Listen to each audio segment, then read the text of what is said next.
We gon' run it. Hit the field, blast off. Watch them all fall. This is AFC North talk. Got me hype, it's about to be a touchdown. Got the Ravens, Steelers, Bengals, and the Browns. Are you listening? It's time to get it hype. Tune in when the season poppin'. Yeah, we going live. Ay, knock 'em out. Ay, first down, going hard. Yes, indeed. AFC North talk. Let's go. Ay, AFC North talk. Welcome to another edition of AFC North Talk. Here we are. What a weekend. I was hating life. Shout out to my guys here to hold the fort last weekend and the last show. I appreciate it. I was dealing with some stuff. My guys always doing here. Great stuff. I watched the show, the replay. Really good show. I want to rant for a little bit. So will you all allow me to rant here? You want to rant? Yes. What's there? There's a lot to rant. Is there? Oh, yeah. Hold on. Let's start this. The following unfiltered thoughts and impassioned expressions, or as we like to call it, the rant, delivered by Sonny, do not in any way reflect the opinions, sensibilities, or carefully constructed brand image of the AFC North podcast and its cherished partners. Viewer discretion is strongly advised, especially if you have sensitive ears, high blood pressure, or a deep-seated affection for the team Sonny is currently targeting. We recommend a sturdy beverage and a well-padded chair. Okay. Jared, I haven't heard from my Steelers guys this weekend. I haven't been to work a lot this week so far. The worst officiating game that I've seen in my life. Wasn't great.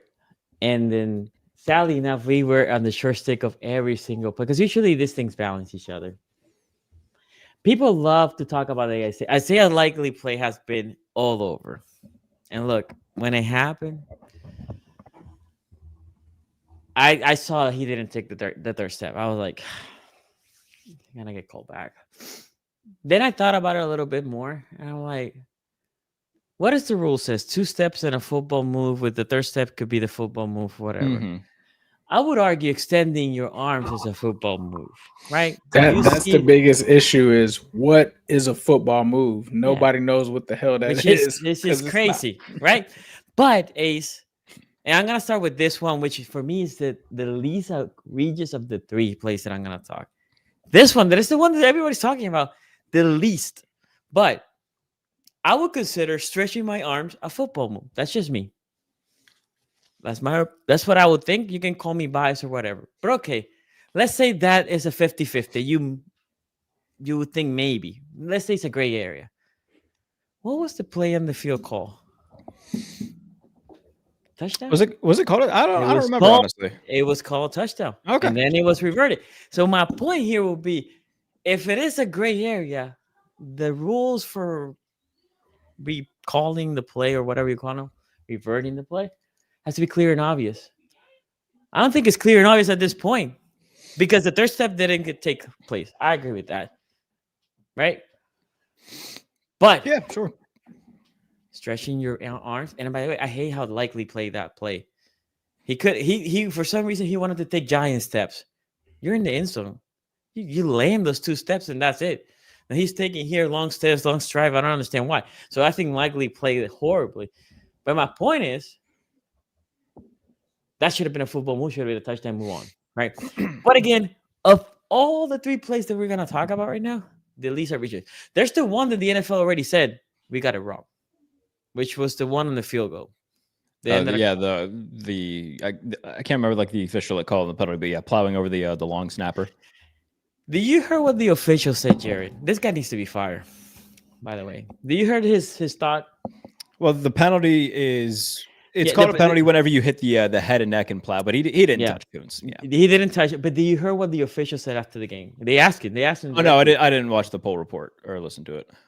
He said, and I'm going to paraphrase him a little bit here. They went too hard on him. They basically trunk him. They didn't touch the neck and head area. He said they didn't, but they went too hard on him. I thought this was football. If this guy's untouchable? How is this guy the head of NFL official, that crew? And that is his explanation. What are we talking? And again, the third problem that I have with that play, where's the official guy that we know nobody knows That's who it another is. thing, dude. Like they have the eye in the sky coming for like certain things for the deviated review or whatever the hell it's called. I don't know what they're allowed to use it for. I don't know. That would have been a perfect play for him to say, this is not a penalty, pick the flag, and it's 3 points. That cost the Ravens 4 points. We lost by 5. That last drive would have been completely different, right? How you're playing, because you're playing for a field goal, not a touchdown. Okay. The third, which is for me the worst, and people are barely talking about, is the Rodgers one. I mean, they were all bad. Ace, do you know the play that I'm talking about, the Rodgers one? This infuriated. Rodgers one? No, I'm not. Which one is the Rodgers one? So Rodgers throws it. Gus gets tipped. For some reason, Rodgers then hits it up. Oh, I think I saw that where he like tried to catch it himself. Yeah. I remember that play. And then he catches it.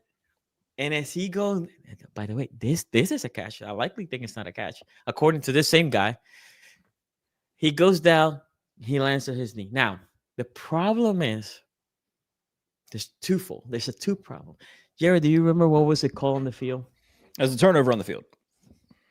So to overturn, does it have to be what? Like clear and obvious. Clear and obvious. When you see on replay, right? When Rodgers touches his knees down, Rodgers does have the ball in this hand. The hand here, the ball. And here is the Ravens defender, his hand, and Rodgers is on the other side. Where does he have possession in there? He doesn't even have two hands on the ball when he has knees down. That's on the replay. Like, that's I'm going to find the still image. Like, I'm going to show it to you at some point. How is this reverted? I think he actually did have the two hands on it, but like Teddy Buchanan's hand, I believe it was Teddy Buchanan. He also had like a hand in there too. So it was weird. my point is, I'm gonna grab here a cup. This is the ball. This is Rodgers' hands on the ball. Here is Teddy Buchanan's hand, and here's Aaron Rodgers behind Teddy Buchanan's hand. Mm-hmm. So neither they have both hands on the ball at that moment, right? So how is Rodgers controlling the ball for you to overturn the play? Because it was called fumble, interception, whatever it was called. How was it overturned? Knees were down, but he does not have control of the ball. He has not controlled the ball at any point. At any point. And again, I think that would have been a play that if it was called that Rodgers grabbed it, knees down, it would have been hard to overturn it the other way around. There was not clear evidence. So I was livid because that's 3 huge plays. Huge plays. Not even at the last one, that holding call, that the official that was not even close, was the one that called the penalty to put us 28 yards down. Now, I will say this. I was watching this game. This is a perfect example. That's my rant for the officials. This is a perfect example why Harbaugh needs to be gone. That 2-minute drive was one of the worst 2-minute drives that I've seen in my life. By the way, Q should be coming any point for the people that are asking. The Lamar, so we go 1st and 20 early on, I think after the first play, right?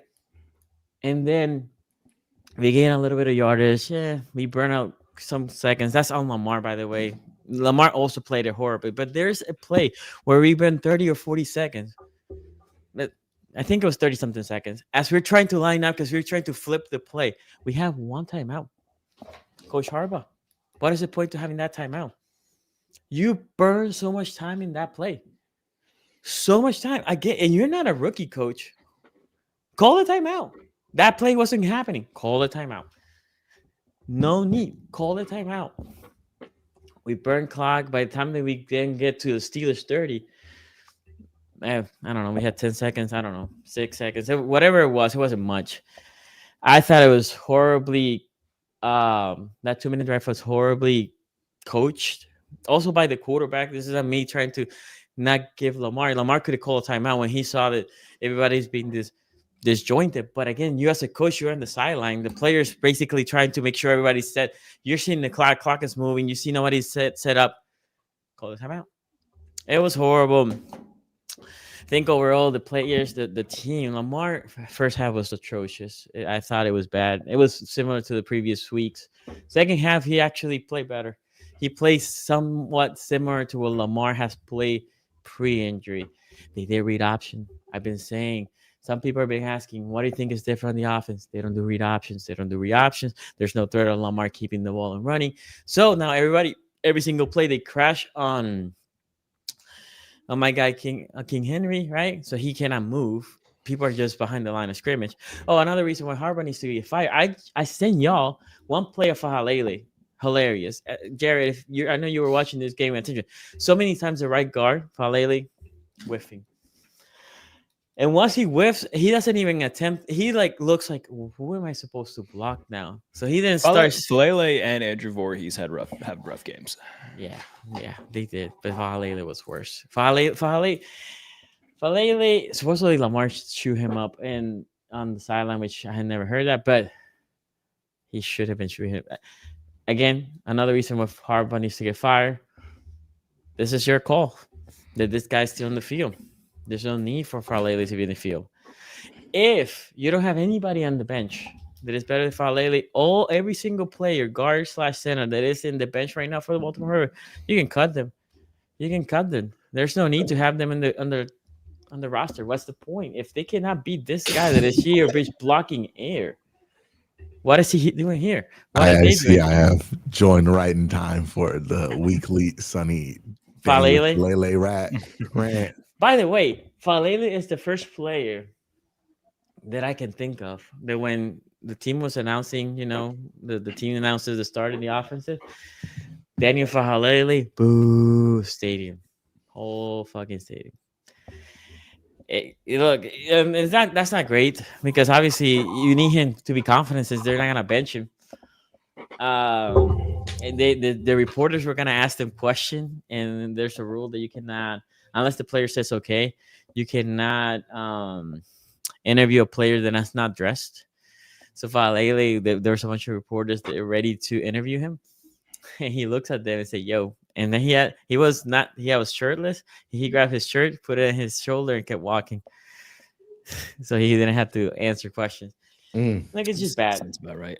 Yeah, it's just bad. This dude needs to be cut. One of the only other interior backups that they have is Ben Cleveland, and he just got suspended for 3 games too. Yeah, so Ben Cleveland, PED stuff.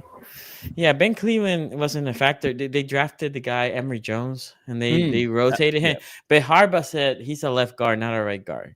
There's something with Falele that he doesn't want to bench because even Emory Jones, he has put them in and taken Voorhees for some plays so he can see how he plays. We have another guy that I think has been playing way better. He was a tackle in Maryland and has been playing for us center / guard when he comes in, which is Bullock. 67. That's the guy that I think they should try. At this point, anybody. I was disappointed. The game started with a bomb to beautiful pass to DK Metcalf, although he pushed more than what Zay Flowers did in that Bengals game. But whatever, it was perfect. It was perfect throw by Rodgers. He had a couple of those for DK. Other than that, I think other than the big completions, which I think it was 3, Jared, and then there was a complete, I don't even know. I think 2 people missed assignment in that touchdown to Jaylen Warren. Yeah, because Freiermuth could have scored too, but he threw it exactly to either one. Freiermuth was probably looking like, damn, I'm here wide open. Yeah, Warren gets the ball all the time. I'm here just as it open, right? That was a complete botch play. Other than that, I thought the defense played decent. No, not great, but decent. The biggest problem the defense has still to this point is what? There's no pressure. Rodgers was there, and the plays that the big passes were happening, there's nobody even close to Rodgers. So the Ravens defense, I would say the complete Ravens team, we're like a chihuahua. We just bark and no bite. And that's the problem. That's not the team that you expect for the Ravens, where you dominate the trenches. We don't dominate neither trench, not even the offensive side, the defensive side. Offensive line is getting pushed, especially on the guard side, and defensive line is also not getting pressure. So when you look at this team, and Green has had a good game. Mike Green had a decent game on pressures and all that, but he's still rookie. He's still good, but not great. Growing into the position. Anyway, think overall, and then offensively, like I said, that pick, and I said, when I sent you guys the thing, the readout, I said that turnovers would dictate this game. That was the one turnover happened. It was the right idea for Lamar. It was just a bad pass. He didn't put enough air. Same thing for that last play in the game that Andrews tipped it. Yes, D-Hop was wide open in the back of the end zone, and it looks from the 22 that that's where Lamar was going. But he didn't put enough air. So Andrews is coming on the drag route, and it's just off Mark Andrews, but he's trying to make the play because he's assuming that it's for him. D-Hop is just there sitting. If you put it a little bit higher, there's no Steeler near D-Hop. If you would have catch it, that would have been it. So those are plays that he needs to get back, Lamar, right, and do better. Anyway, Jared, I'll let you talk because I'm still this fucking game. Hey, look, I gotta appreciate the Ravens and the Steelers for like taking turns blowing the division, man. Like this has been fascinating, like hot potato, and nobody wants this crown right now. Yeah, I mean, the things I was happy about, I'll give my opinions on the officiating here in a second, but Steelers offense had been completely anemic for a month. They couldn't do anything downfield. First play of the game, 52-yard bomb to DK. And I was like, all right, like this could be fun. 52-yard bomb to DK. They go for it on 4th and 1 inside the 10. And then Rodgers has his first rushing touchdown in 4 years, does the discount double check thing. I could have cried, dude. I've loved Aaron Rodgers for a long time. Seeing him hit a discount double check in a Steelers uniform, that's the good stuff. So that was really cool. Aaron had his best game as a Steeler, probably. Season high passing yards, 284. Didn't throw a pick, looked comfortable. Even there was one incompletion. Throws it over the middle of the field to DK. And oh my God. No reason whatsoever he should have been able to get the ball to where he did. Because I want to say it was either Roquan or Trenton Simpson in the middle of the field who had position on the ball. And he makes a diving attempt on it, goes right past his fingertips, hits DK in the hands, and he just didn't hold on to it. Yeah. But it was Teddy Buchanan. Teddy Buchanan, okay. Did somebody say Roquan? Roquan, I thought Roquan had a really good game. Roquan was fine. The Steelers couldn't run the ball at all. They only had 34 yards on 17 carries, but they didn't need to run the ball great because Aaron in the passing game was really working. Defensively, Pittsburgh wasn't great. They allowed 200 yards on the ground. The vast majority of that came on 2 carries, though. So, overall, they did fine. Derrick Henry didn't have 100 yards. And the Ravens got into the red zone 6 times, only scored touchdowns on 2 of them. So, it was very bend, don't break. They made opportune plays when they needed to. Alex Highsmith had 3 tackles for loss, had the game-winning sack. Brandon Echols, man, he balled. He's been awesome all year. And in terms of off-season signings, last year, the low-key signing that ended up being great was Deshaun Elliott. This year for the Steelers has been Brandon Echols. He's been terrific. James Pierre. Is he a free agent next year? Brandon Echols, I don't know. I'd have to look, but I think that they have him for the foreseeable future. I'd have to look at his contract. But James Pierre has also had a resurrection in his career, which has been really cool to see. He had the interception on Lamar. I looked up his next-gen stats today. James Pierre, as the nearest defender, is allowing 38% completion percentage this season and a passer rating under 51. He has been Pierre Peninsula, baby. Dude, he's legitimately been good. It's been really cool to see. And he got to talk to the media afterwards. James Pierre going from unplayable in 2021, then going to Washington, and then coming back to Pittsburgh as a practice squatter, special teamer, and now being a legit part of the defense. Really cool story. Very happy for him. But yeah, James Pierre, Brandon Echols are 2 focal points of the defense right now. And that's something that I don't think anybody saw coming. So yeah, defensively it was very bend don't break. They made the opportune plays when they needed them to. Didn't allow, again, 6 red zone trips, only 2 touchdowns allowed, which is cool to see. And then offensively, Aaron, like I said, had his best game. They got they changed things up at receiver. Adam Thielen and Marquez Valdez-Scantling got helmets. Roman Wilson was a healthy scratch. And say what you want. Like Adam Thielen, Marquez Valdez-Scantling only had 1 catch between them.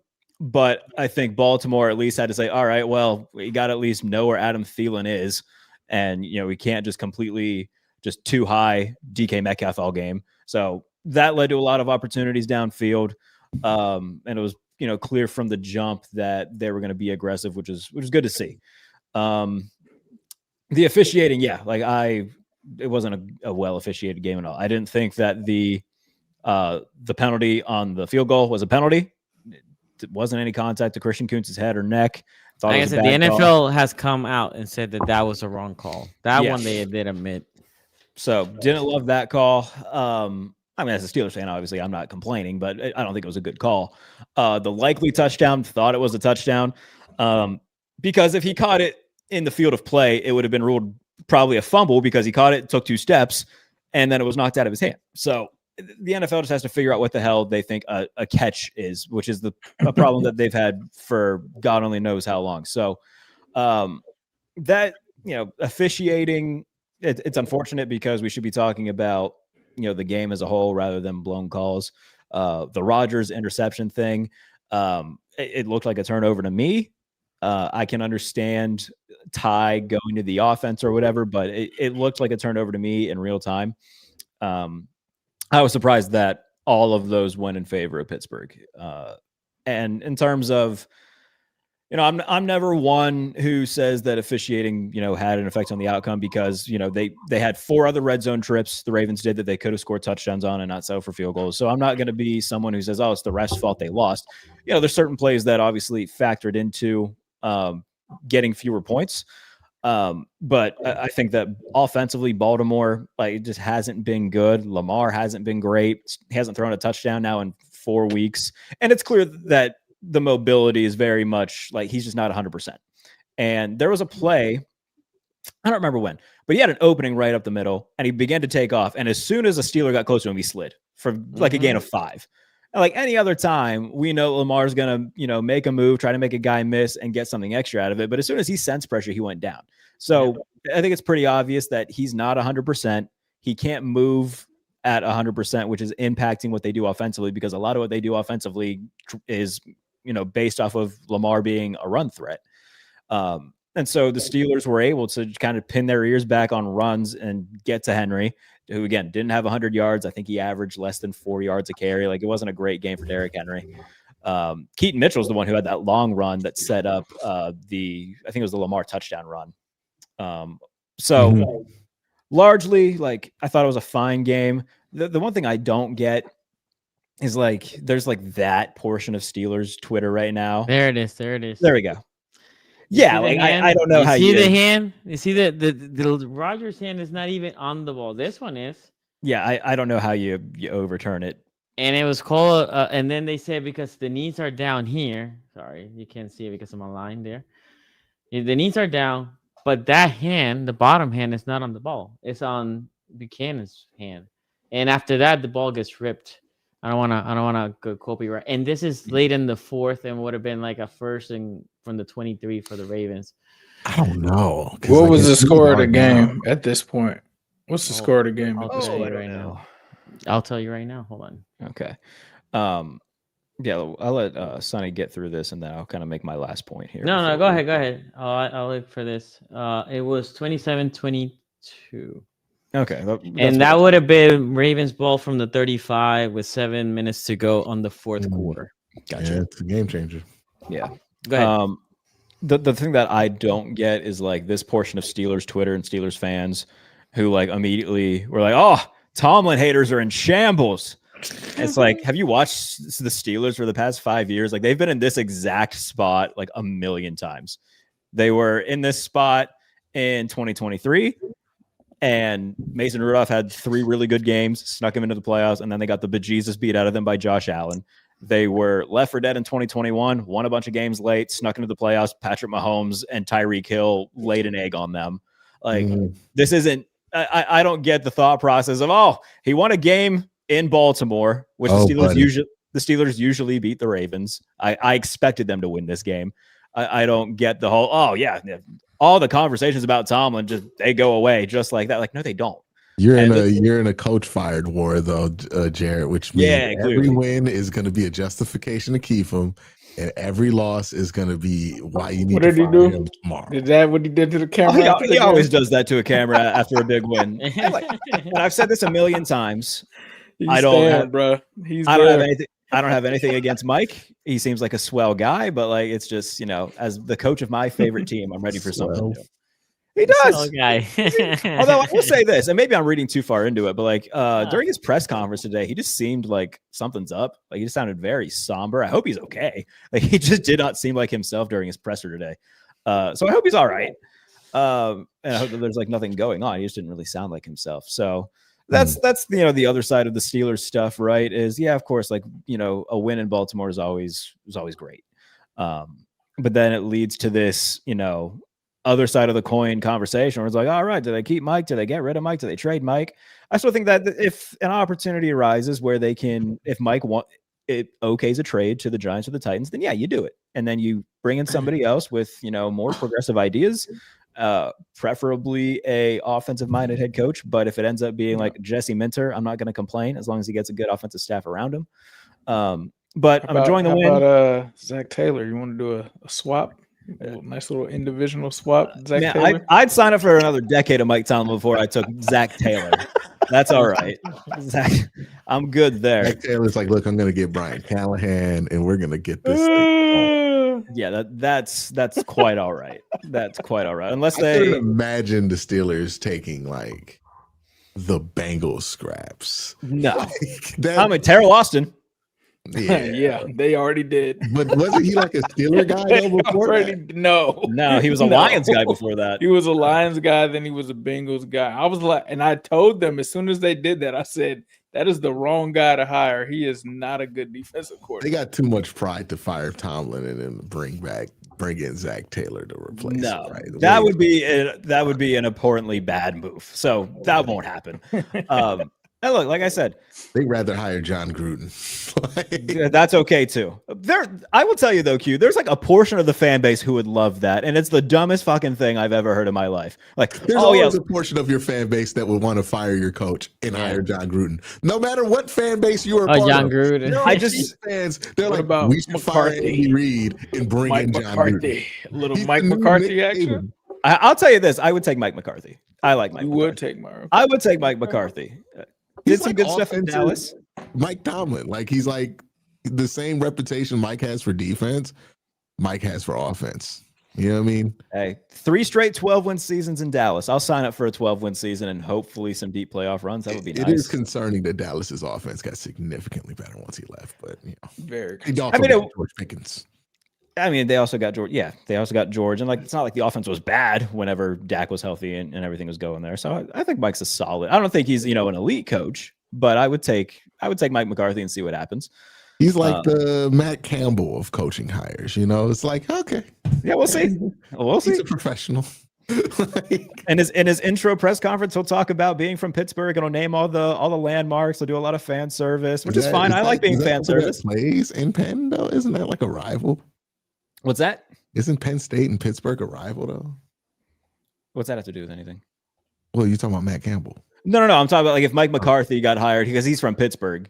He would talk about being from, be like, oh yeah, I grew up. I think he's from like Greensburg or something. He would just name all the landmarks and whatnot and talk about like niche places around the city, do a lot of fan service, and everybody would enjoy it. So he'd show up at a Pens game. Oh yeah. You can see Mike McCarthy at a Pens game. Yeah, that'd be good. So I'm happy that they won is, the overarching thing here. It's just the conversation that comes with it is, it's a little bit frustrating because it doesn't matter if the same shit that happens in January again. So, if they do win the division, but then Buffalo comes back to Pittsburgh and beats them handedly again, then yeah, this doesn't mean much of anything in the grand scheme of things in terms of like the Mike Tomlin conversation. So you gotta wait for January to have that real talk. Jared, wait till they clinch that over 500 record. You know, wait till they get. All the usual suspects are going to talk about it on all the morning Rich shows. is going to be like, I've been sitting quietly for 3 months, but I can't hold back anymore. When the Steelers getting to 9 wins is the Mariah Carey November 1st equivalent of the NFL, where then all the pundits start thawing out and get ready to spew their same bullshit like they do every year. Here we go. They're going to line up in rotation, and they're going to tell you you're crazy for even thinking about it. I just hope another big. I don't watch like the all the first takes and the shit like that. But anytime I see clips of it, like I still gotta listen to the nonstop glazing of Tomlin. The other part of the reason I would like to see him go somewhere else is that is no longer my problem. Let him go talk about him being the Titans head coach and deep throat him on every show there. That's fine. I don't got to listen to it because I don't cover. Jared, I'm not a Titans fan. Jared, wait till he gets that job on First Take. Mike Tomlin. Yeah, I can see it. I can see it. Yeah, I mean, I think I could see him doing TV. Yeah, he's going to do TV. He's going to be on TV. Yeah, but First Take, he's absolutely going to be doing shows with Stephen A. Smith. Because Stephen A's going to glaze him. He's a Steelers fan, right? Yeah, he's going to sit there and glaze Mike Tomlin the whole time, and then Mike Tomlin's going to be able to get his shit off with nobody playing defense, right? Oh, it was the same thing whenever Penn State fired James Franklin, and then Franklin went on College Game Day. They just blew him for 20 minutes. Yeah, it's going to be just fucking no press coverage, off coverage. He's going to get crazy shit off, and you're going to have to deal with every fucking quote. Every quote is going to be, we got to get an article out. People are going to want to talk about that. It's like, remember when Ben had that podcast for like 3 weeks? Oh, Ben still has the podcast. Yeah, it was like where he was like dropping quotes every week. It's gonna be like so much worse than that. I mean, look, professionally for me, that would be great because I'm sure the site would do numbers and we might top our all-time record. So that would be great. Yeah. So I'm not gonna be too against that if Mike wants to do that. The Mike Tomlin First Take run, it's happening. Just like the Jameis Winston. He was great, Jared. Run. Yeah, he was great. I wouldn't know. I didn't watch it. I sent you a little clip there. And I didn't watch it purposely because I don't want to purposely piss myself off. I don't get on Twitter to get purposely pissed. A lot of people do. I'm not one of these people who looks for something to. I'm not one of these people who's muted words. Yes. He is. I muted it. I'm not someone who's who's happy when they're angry and like actively seeks things out to be upset. I don't get people. I avoided it. Fans. If you like Jameis at this point, whatever. Like Jameis, just leave me out of it. I'm tired of it. But okay. The Steelers and Ravens still control their own destiny. If the Ravens win out, they win the division. Crazy. If the Steelers win out, they win the division. None of that's going to happen. Like there will be like. The Steelers play Miami. I think they're going to win. Could they lose? Sure. They go on the road to Detroit. They are not winning that game. I hate to blow it for anybody in the chat who's trying to have hope here. I will be the resident voice of reason here and say they're going to get clapped in that game. But then all they have to do is beat. You think Jahmyr Gibbs will do 100 yards that game? Jahmyr Gibbs might do 900 yards in that game. It'll be rough. Jahmyr Gibbs is so goddamn good. I think that they'll beat Miami. And then it just comes down to just beat Shador Sanders on the road. Beat Shador Sanders on the road. Oh. Easier said than done now. Haven't you seen that wrist? That wrist was up a lot last game. I mean, look, honestly, if he did that to Cam Hayward, I'd laugh. He has you putting the wrist up on the screen. He could do it to Cam Hayward. He could do it to Cam Hayward at this point. I think the majority of Steelers fans are ready for Cam Hayward to be gone. If Shador wins that game, Q is gonna be on there as much as he doesn't want to. He's gonna be on there throwing the fist up. He's gonna play perfect timing on a loop, and he's gonna have all the sound effects going off if they beat the Steelers, dog. Nah, because we've beaten the Steelers 5 times. I'm gonna act like I've been there before. We don't lose to the Steelers at home. I would expect that. No, that's what I'm. But you're talking about potentially like 300 on the spoiling. Bills or something like that. You talking about spoiling the Steelers season though, because if they lose to Detroit and then they lose the Ace. We've done it before, you know. We've done it at the highest level. Oh, We've you're done talking it about at okay. home Okay. and playoff. I'd have made Big Ben cry before, bro. Like, you know, like ruining their regular season ain't got nothing. That's not gonna help. Honestly, Nah, I was looking forward to the Bengals making like a crazy run and just being like, yeah, Myles Garrett, let's stop that right there, and then like fucking that up because we ain't never done that or ruining the Ravens season. But look. The Steelers, they beat the shit out of us, but like, they ain't lost to them at home for a while. So like, I'm not about to lose my mind if somebody beats them. Like Jacoby Brissett beat them at home. You know what I mean? Like the list of quarterbacks that have beaten the Steelers in Cleveland is not very impressive, but it's a long list. Stupid wrist. What a chode. I'm gonna say this. So what I would like to happen for the Ravens. I would like. Now, if he did it in Pittsburgh, yeah, I'm putting the wrist up. I'm playing the music, but not in Cleveland. Not in Cleveland. That's expected. That's expected. Hey, the first quarterback that beats Pittsburgh in Pittsburgh, I will be a fan forever. So what I was saying is, I want the Ravens to lose the rest of the games. I think that's the only way to get fire Harbaugh. That's the only way. I mean, look, the road doesn't get any easier because they go to Cincinnati. To take. I've never seen that. I want to lose out so we can just fire the fucking coach. Yeah, I think it's the only way. I think if the Ravens somehow beat the Bengals this week, right? This is new. I think if the Ravens beat the Bengals, right, beating the Patriots and Baltimore, it could happen. Right, and now if you lose, the Steelers lose to the Lions, right? You need to submit it, bro. Go ahead and drop that L to Cincinnati. Go ahead and drop that one. No, but my point is, look, again, if this again, what I would prefer, lose them all, get it over with, get Harbaugh out. My point is, if we beat Cincinnati and we happen to beat the Patriots and then we lose to Green Bay, if the Steelers lose to the Lions, now we're here. Last week, we both with the same record for the division, right? It doesn't matter. That's not what I want. That's not what I want. I want. Don't get your ass beat on national TV. Look, if you want Harbaugh to get fired, he got to get his ass beat on national TV. Or lose out. Even if he doesn't. Yeah, because that game's gonna be on national TV. Oh, the last two games. So yeah, you just lose out those last three. I think he will get fired because 3 games on TV. Green Bay in Lambeau, it's tough, bro. I feel like that could be a potential belt game. I've been trying to get Zach Taylor fired for like 3 years. It's not that easy, Jared. It's crazy when 14 see your wonder coach fired. I be putting out videos. I be putting out tweets. Look at my avatar. It hasn't changed. Yeah. It hasn't changed this whole time. Ace, what do you thought about this game? I got news for you too, Ace. Y'all about to win 3 out them 4, maybe even 4 out them 4. You keeping Zach, brother?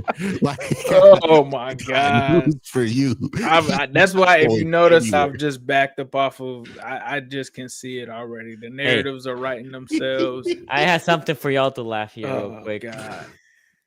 Oh yeah! Oh my God! Phillip Rivers coming back at 44 is crazy. Yeah, them kids, dog. This is a great movie, by the way. The Gucci one is crazy though. I don't know if you've seen the Gucci one, but it was like when the Texans defense sees him, it's gonna be crazy. With this game though, I think I was impressed by the Steelers, man. I had to give it to them. I wanted them to win this game, but as I said on the show, I wasn't confident based off of what I saw from Aaron Rodgers. You wanted the Steelers to win? I wanted them to, but I picked the Ravens. I picked the Ravens just because I didn't. As a Bengals, it would have been better if the Ravens would have won because I think either way, if you guys split, it would have been. I needed you guys to split either way, but I just felt that what I had saw from the Steelers, they look like a completely different team. I was like, I don't know if Aaron Rodgers' wrist is good. Like that looked bad. He had the 3 100-yard something odd games in a row, and I was like, Aaron Rodgers just might be cooked. I didn't trust that their offense could score enough against Baltimore to pull it out, and they did. I mean, like Jared mentioned, I saw that obviously I was watching the Bengals game, but they cut to the other games and I see Rodgers throw the deep bomb to DK, and I was like, oh, okay, this is gonna be a DK game. They're setting the tone early, and that continued to be the theme. DK was just down there somewhere, and Rodgers was able to find him multiple times throughout this game. Baltimore got off to a slow start, and I think that's what kind of did them in. The Steelers were able to get out ahead, a couple scores, and once they had that lead on them, that kind of controlled the game for me. I understand the referee stuff and all of that, but I really honestly feel like the slow start to Baltimore is what doomed them in. Lamar had to turn over. I thought it was a bounce back game for Lamar. You saw him get some runs in. He looked like Lamar. Like, I didn't see, I know the last couple of games people were like, he doesn't look like Lamar. This was a game where he looked like Lamar. This was a game where Zay Flowers bounced back in a big way as well. Obviously, the calls weren't great calls, but if I'm looking at Isaiah Likely, dog, yes, the refs probably shouldn't have called that, but dog, you got to haul that in. There's no reason that you shouldn't come down with the ball, and that's it. You shouldn't even leave that in the refs' hands if you're making that type of catch. You got to hold on to that thing and bring it in. But I did think that Lamar was going to be able to have some kind of comeback there at the end, so it did get tightened up there at the end. But I think that this was one that the Steelers really needed. And the other thing reason that I picked Baltimore was I was like, there's no way they're going to lose twice at home. They just lost to the Bengals. They're going to lose again at M&T, and they lost twice at M&T. So I think for the Steelers, this was the push where it was like, all right, if not now, then when? Because if the Steelers didn't win this one, I believe that before this game, Jerry, I think they lost 5 out of their last 7 or something like that. They needed to get a dub, bro. They needed to get this dub. They were able to go out there and get it. I thought that the Steelers defense played well enough to win this game. From Baltimore, that pass rush is god-awful, dog. They have not gotten any sacks or pressure. They're not getting anybody. The Steelers didn't have Broderick Jones, and then Andrews Pete, the backup, went down. Dylan Cook came in, who they called up off the practice squad to be a backup since Andrews Pete was starting. The Ravens didn't get a sack. Yeah, Steelers if you kept Rodgers can't get clean. pressure with Dylan Cook in, a guy that I've never heard of, he's probably not even on Madden right now. That's pretty damn bad, bro. They got to fix that pass rush some type of way. I thought that Metcalf was able, Rodgers and Metcalf was able to do some things against this secondary for the Ravens. I know Nate Wiggins got caught slipping. Marlon got caught slipping a couple of times. Calvin Austin beat Chidobe Awuzie for a nice 33-yard game. So this was kind of Baltimore has been, for the most part, pretty solid since the early struggles that they had. But now these 2 games back to back with the Bengals and the Steelers, I got some questions about how that defense is going to hold up for the remainder of the schedule, especially you talking about a Patriots team. You got the Bengals again. We'll see if T. Higgins is in that game or not. But I thought that this was a great win for the Steelers. I think this is one that they needed. And they took the bull by the horns and went into M&T and got the win. Cute. The Baltimore Ravens have so many problems. They are a very, very flawed team, and I don't see many quick fixes for them coming up. I mean, they came out kind of flat in this one. This is a must-win game. You're playing Pittsburgh 2 times in the last month. You got the next one against them on the road, right? You gotta win this one. This has to be a must-win. And it just didn't feel like they ever really fought for this one the way that you expected them to. It just kind of felt like they were like, I guess we lost, not really caring. Pittsburgh came in here with a solid game plan, threw deep to DK a couple of times. Aaron Rodgers played well. You would expect for Pittsburgh to win this game that more would have to go right for Pittsburgh than it did. But it's just Pittsburgh simply came in, played well, won the game. And the Ravens just let it happen. And that's not what we're used to in this rivalry, right? We're it should take greatness or something like that to get this here, especially when the quarterback is, for the Ravens, is in his prime, and Aaron Rodgers is in his 40s. But that's where it is. The Ravens have issues. I don't know how quickly you're going to be able to solve them. I don't know how you could be even confident in this team going forward. At least we know what Pittsburgh is, which is a playoff team that's probably going to lose in the first round. I don't even know if the Baltimore Ravens are that. And that's kind of like, I was shocked because I thought they would come back, do the Baltimore thing, win a bunch of fucking games, get hot, and not look back and then get to where they need to. But nah, there's some real problems here from the offensive line to the defensive line. I mean, this has to be a frustrating year for Sonny because it's all trenches that is letting this team down. And for a team that's supposed to be in a championship window, I mean, we're seeing some putrid football. And let's be real here. Like, the records are inflated this year if you're a decent team. 25% of the league has 3 or less wins right now. There's some fucking garbage football being played this season. So there are teams that have records that are better than what they should be right now. And you're Baltimore, you're like 6-7, but maybe you're not even capable of being that good. Like, you go back and you think of that Browns game a few weeks ago. Maybe they shouldn't have won that one, right? Like, maybe if the Browns play a little bit better, they could win that one, or they get more competent play from their quarterbacks, they get that one. Somewhere Josina Anderson just felt her eye twitch that you said that. Speaking of muted words, muted that account a long time ago. Yeah, Odell Beckham roars told me to play to mute that. Hey, look, nothing I've dealt with this is new. I've thought about it. I'm like, oh, Josina, that's not new. Like, Odell Beckham, that happened there. But yeah, this is just it's kind of sad watching the Ravens right now, right? It's like, who's a wrestler I'm not sad. Yeah, you're not sad. I'm pretty delighted. You know what it's like?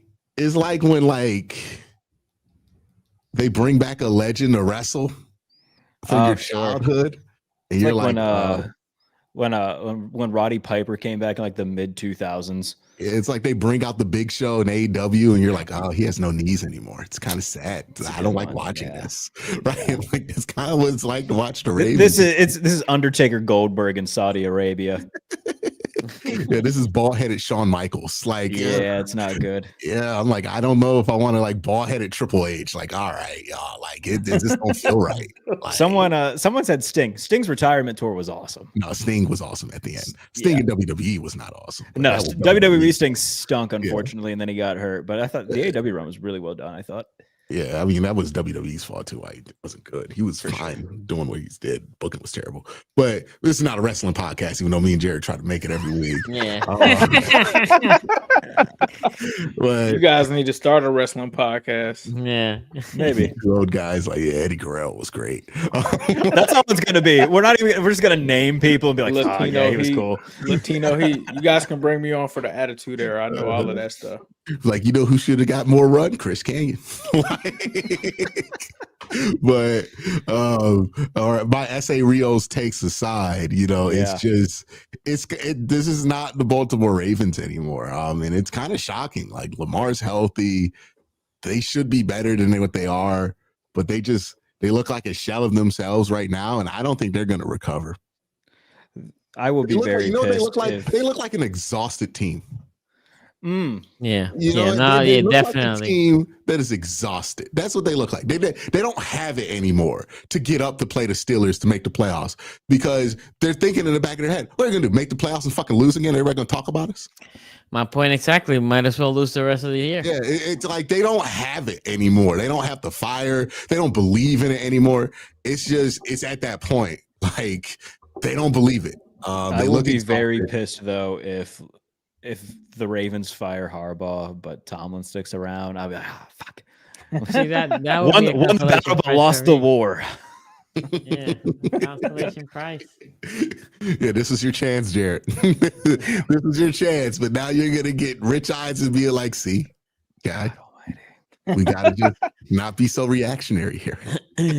So Voldigar here says, Sonny, do you see Uncle and Osho go in on Daniel Falacraft? It was hilarious, bro. You gotta watch it. Shannon straight up said, cut in and asked, how is there no one behind him better, man? When I had tried to watch that show. Ace, I'm not gonna lie. For me, it's harder. It's hard to watch Osho. And that show, I don't know in other setups. I don't think Osho's that good with Shannon. Like, Shannon sucks the energy out of that, and Osho almost looks lost with Shannon. I've seen Ocho in other shows that he's good. Not with Shannon Sharp. He doesn't match the energy. I can't watch that show. I'm sure it was funny. I just it's hard for me. Nothing against Ocho. Someone tried to warn you guys about the Ravens guard situation, and that line just it looked good on paper, but I was like, I don't know.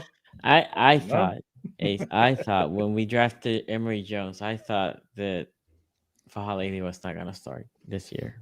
Yeah. Now Emory Jones didn't get right. Linderbaum is good. Ryan Stanley, like Ain't Linderbaum a free agent known as this year? known as being Oh, yeah, good, he is. but I was like the other three guys on that line, dog. I just wasn't sure about them.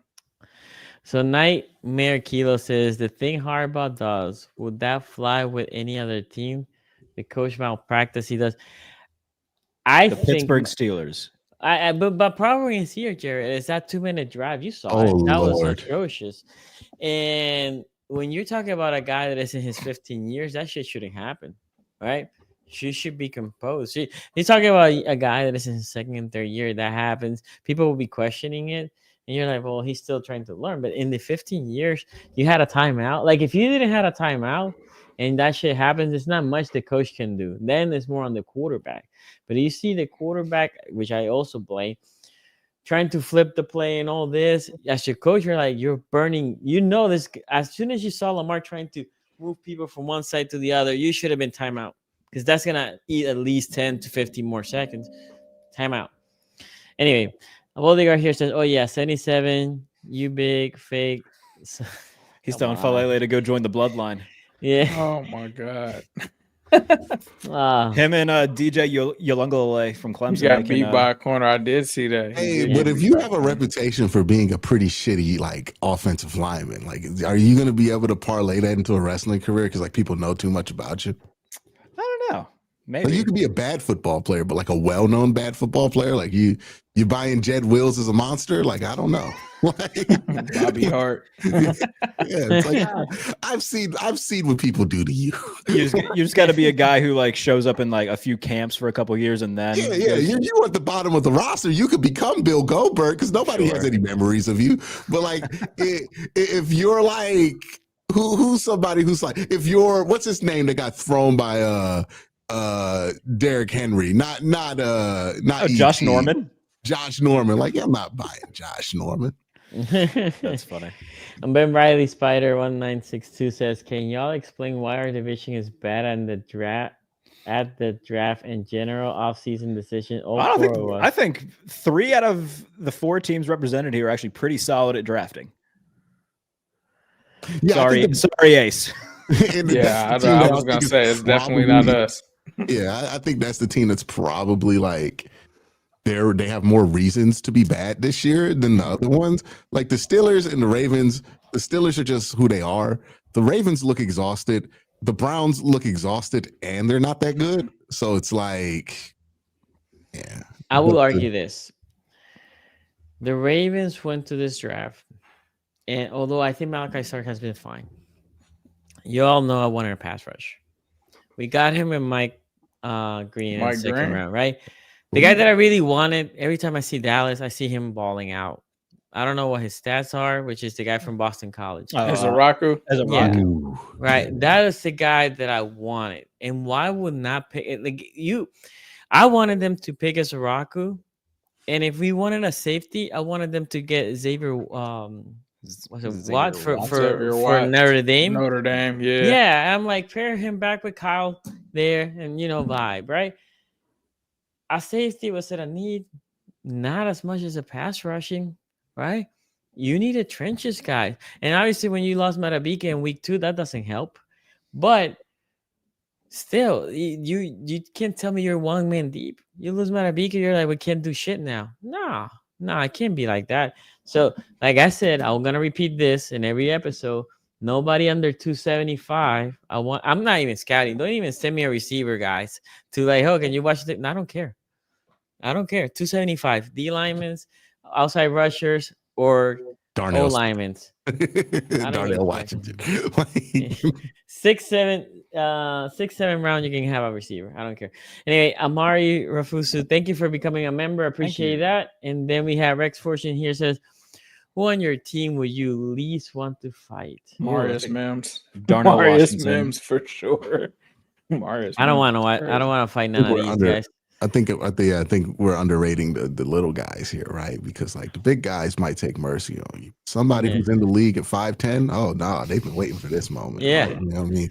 Like them undrafted dudes, like the Browns have an undrafted linebacker, Mahmoud Diabite, who said his favorite character in media is Homelander. That man's evil. He will hurt you. like there's no way. All right. around it. So the inverse of that is who on all of our teams do we think that we would have the best chances of taking? I think Fahalele, I can run him enough and he will be tired. Evan The McPherson. thing with like there is the like kicker. The kicker. yeah, probably let's be real, the long snapper kicker. Oh, the kicker. That's right. I forgot. Loop. Have you But- seen Loop, our but, kicker, hey, or McPherson? joke about the kickers you want. Leg dexterity is no joke to play with. Yeah, no. I think Boswell could kick my leg off my leg. Yeah. If Look, a kicker kicks you in the balls, that might be over. catastrophic. it's Dog. over. You don't know how to defend That's true. against that. No, give me the long snapper. I'll take my chances. Like I will get. I will My- get 3 Adams apple if the kicker hits me. My easy answer is I think I could kick the shit out of Calvin Austin. He's like 5'7", and I'm not much taller, but I'm taller. them hands quick, brother. Them hands quick. You ain't even Yeah. know what hit you. Like Someone's got to Yeah. show this to Calvin Austin too. them Yeah. hands are quick. This is very Calvin much. Austin's gonna be like, Let I me will let me beat make your it clear. ass. He's gonna mention you. Yeah, let me make it clear. Nobody- Every professional athlete would murder me and rip me in half without trying. Don't This even is try very to much size talking it shit. up. Like that's the wrong. Don't size it up because you try to size it up. The dude that's in the league that's your size, I promise you. this Oh yeah, man no. will you. Calvin Austin could rip me in half with one hand for He sure. gonna be like Floyd Mayweather to you, dog. Like, And you're not running away either. No, That I, motherfucker- I we're know who I all wanna very fight. aware we can't beat up a professional athlete. This is You know very who I much wanna just fight? shit The talking. coach. Let me go get John. Let I me could see beat up if I- Danny Smith. Yeah, I could beat him up. You think you can take Tomlin? No.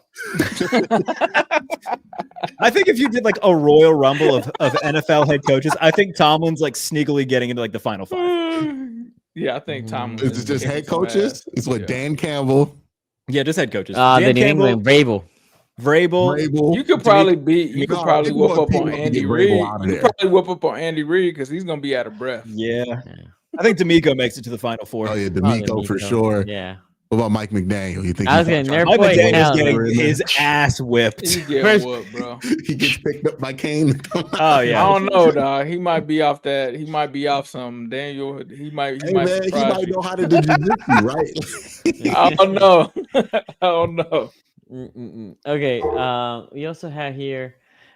We don't. I didn't see any comment, but we appreciate that. If you have any comments that you just forgot to do, just put the comment there. I'll be watching for it. We're gonna transition to the Bengals and the Bills. Ace, I will say this. I thought this game was gonna be not an easy dub, but how the game felt until the Burrow pick, I think that's how that game was gonna go. Bro, Until You mean divine intervention? well, because my That's what point is happened in that game. when I send you guys my write up, I'm like, I think what I wrote was the Buffalo Bills offense is not great. It's not a well-oiled machine. I know the Bengals defense is not great, but on the flip side, I felt like the Bengals offense is a well-oiled machine, and the defense for the Bills is not great either. So of the 4 stages, there's only one great side. It's the Bengals offense. I'm like, okay, that's GG. That's how I saw it. Then I saw it was gonna snow. Like, let's see. But then I saw Burrow throwing in the snow. I'm like, okay. Yeah. As the game was progressing, I'm like, and I saw Buffalo trying to chip in. Then the Cook fumble happened, and you guys recover. And even though you guys score, was it a field goal after that? I was like, yeah, all the energy is gone right after that fumble. Yeah, whatever. And then pick 6 happened, tip pick, and that was it. That's all it wrote. I know T got hurt, Ace, another concussion. And Yeah, he then- stayed in the game though. He stayed in the game. So What I was gonna ask you, do you think T should play with the? I know they're ugly. I think they look Yeah, bad. hell yeah. I'm not. Yeah, man. I Right, mean, whatever he needs to do to protect himself, because there were some scary like Yeah, moments in this game for T. Higgins with his head like smashing yeah, I and know. hitting the ground, and I mean he was obviously in pain. So yeah, I'm definitely for him getting one of those helmets for sure. I don't care how goofy it looks. I mean, especially like when we talk about the NFL, a lot of these former stars, they have had issues with CTE. I know a lot of people don't like to talk about it, but And it's still happening. I know people think it's Yeah. only like dudes from the Yeah. 80s that have these nah, issues. but it's still happening, dog. It's still happening now. So yeah, of course, like player safety. T. Higgins is a good kid.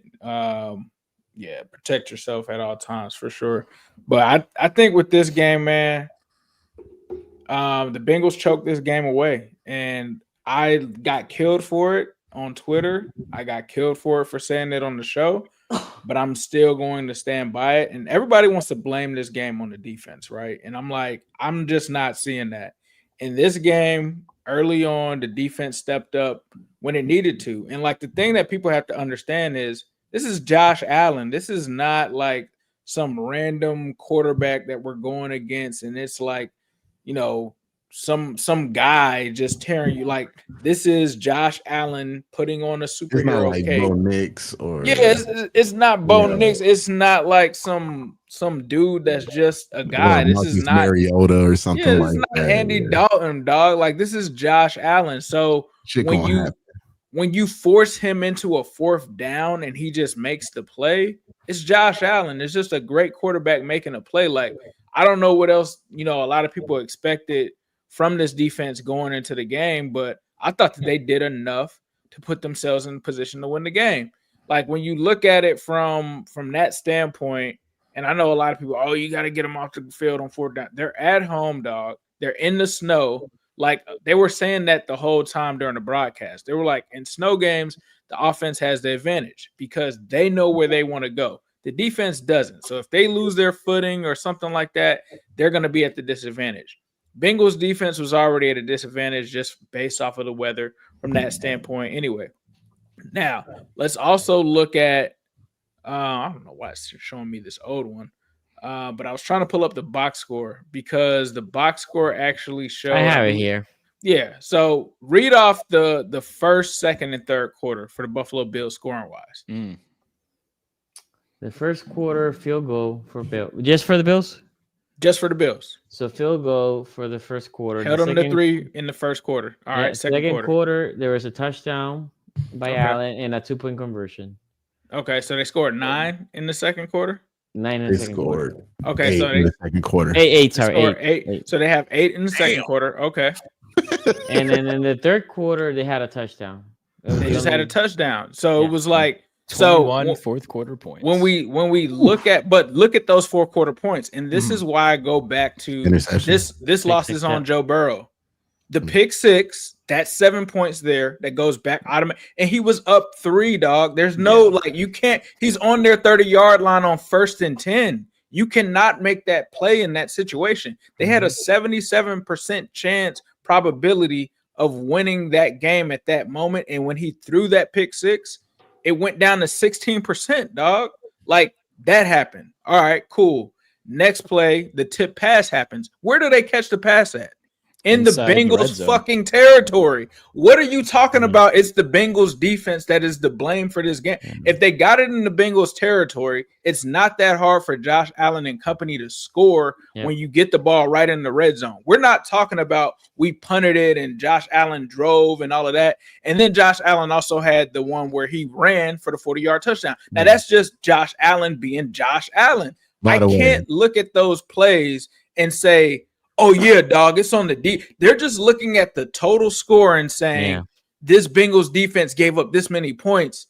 That's what it is. And I'm like, nah, bro, because when Dalvin, I keep saying Dalvin, goodness. But it's James, yeah. When James had that fumble, that was the defense. Like, they could have easily scored on that drive, and the Bengals made the play there. And I know people are also going to talk about the 2 drop interceptions. I don't think that those interceptions were were as like complete as people are saying. It's not like Josh Allen threw it right to them and they just dropped them. Like these were ones that they almost had, but it wasn't a sure thing where it's like Josh Allen is throwing it right to you and you're dropping it, dog. So like I have to hold Burrow accountable. This is a situation where when it was 28-18, I'm thinking that we're cruising to a victory in this game. As long as we keep scoring more than the Buffalo Bills, we got the lead. We're doing what we need to do. As long as we keep scoring, and on that drive when we were up by 3, I'm like, all right, we'll push it to 10. We'll be good. It's only 5 minutes left.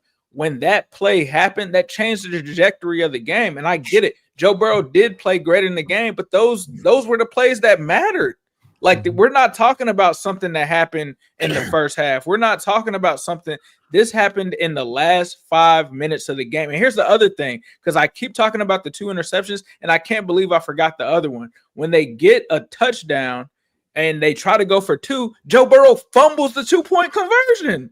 Like, come on, dog. Like, I can't look at that and say Joe had nothing to do. Like, I can't look at Zach Taylor. You guys know I hate Zach Taylor. Zach Taylor wasn't an issue this game. Zach Taylor made the right calls. Like, he had a good game plan against the Buffalo Bills. There is nothing that I could say that Zach Taylor did wrong in this game. And then other people are going to point to Al Golden on 3rd and 15. Dog, I am not lying, right? I swear to God.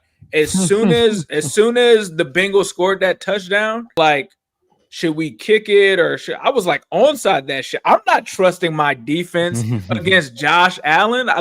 They've already done their job. Like, that's where my mindset was. Like, you cannot make this game a situation where you trust our defense at the end of the game to make a play against Josh Allen. Now, in their defense, they almost did make a play. If you talk about the down that pushed it to 3rd and 15, they almost made a play there where they were almost able to force a turnover.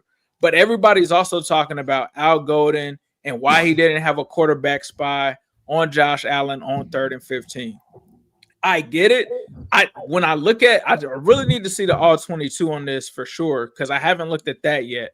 But when I looked at the replay, like, some people were making up, oh, they sent the 0 blitz. No, they didn't. They dropped everybody back because they were expecting on 3rd and 15 for them to pass. Now, the one thing that comes into play here is the linebacker, Demetrius Knight.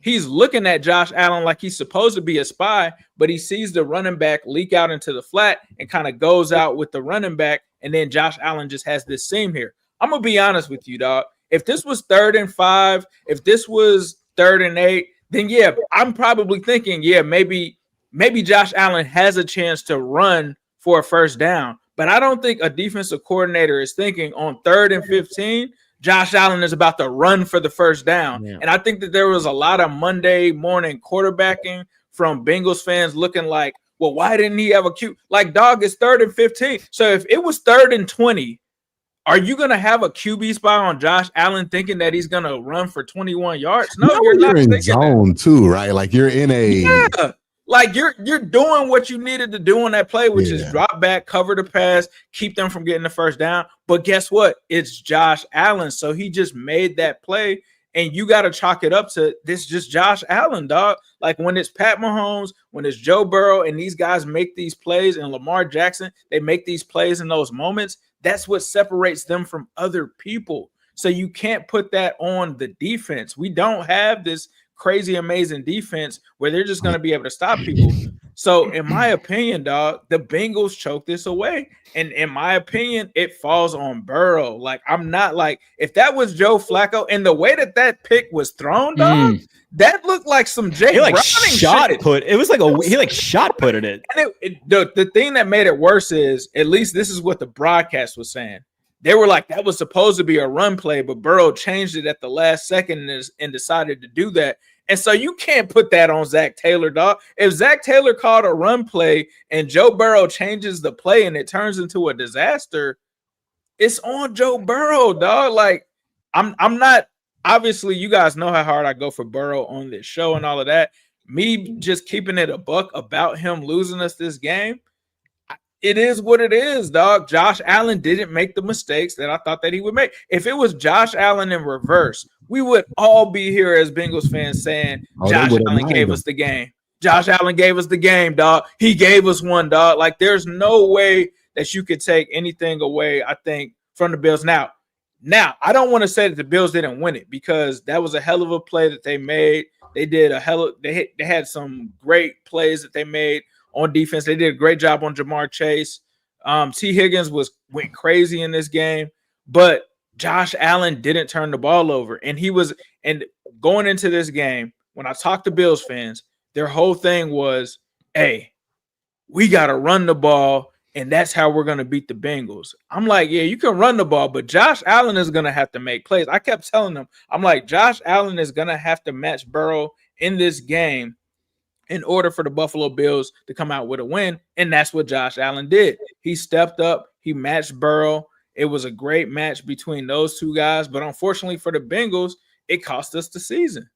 So, I mean, like, for me, bro, somebody saying I want him to throw 50 times and score 40. No, I just need you to hold on to the ball and not throw a pick six with 3 minutes left in the game, dog. Like, if that was Joe Flacco, I'm saying the same thing. If it's Jake Browning, I'm saying the same thing. So I just hold Burrow to a higher standard than that. You have a 3-point lead. You're driving into their territory with 5 minutes left, dog.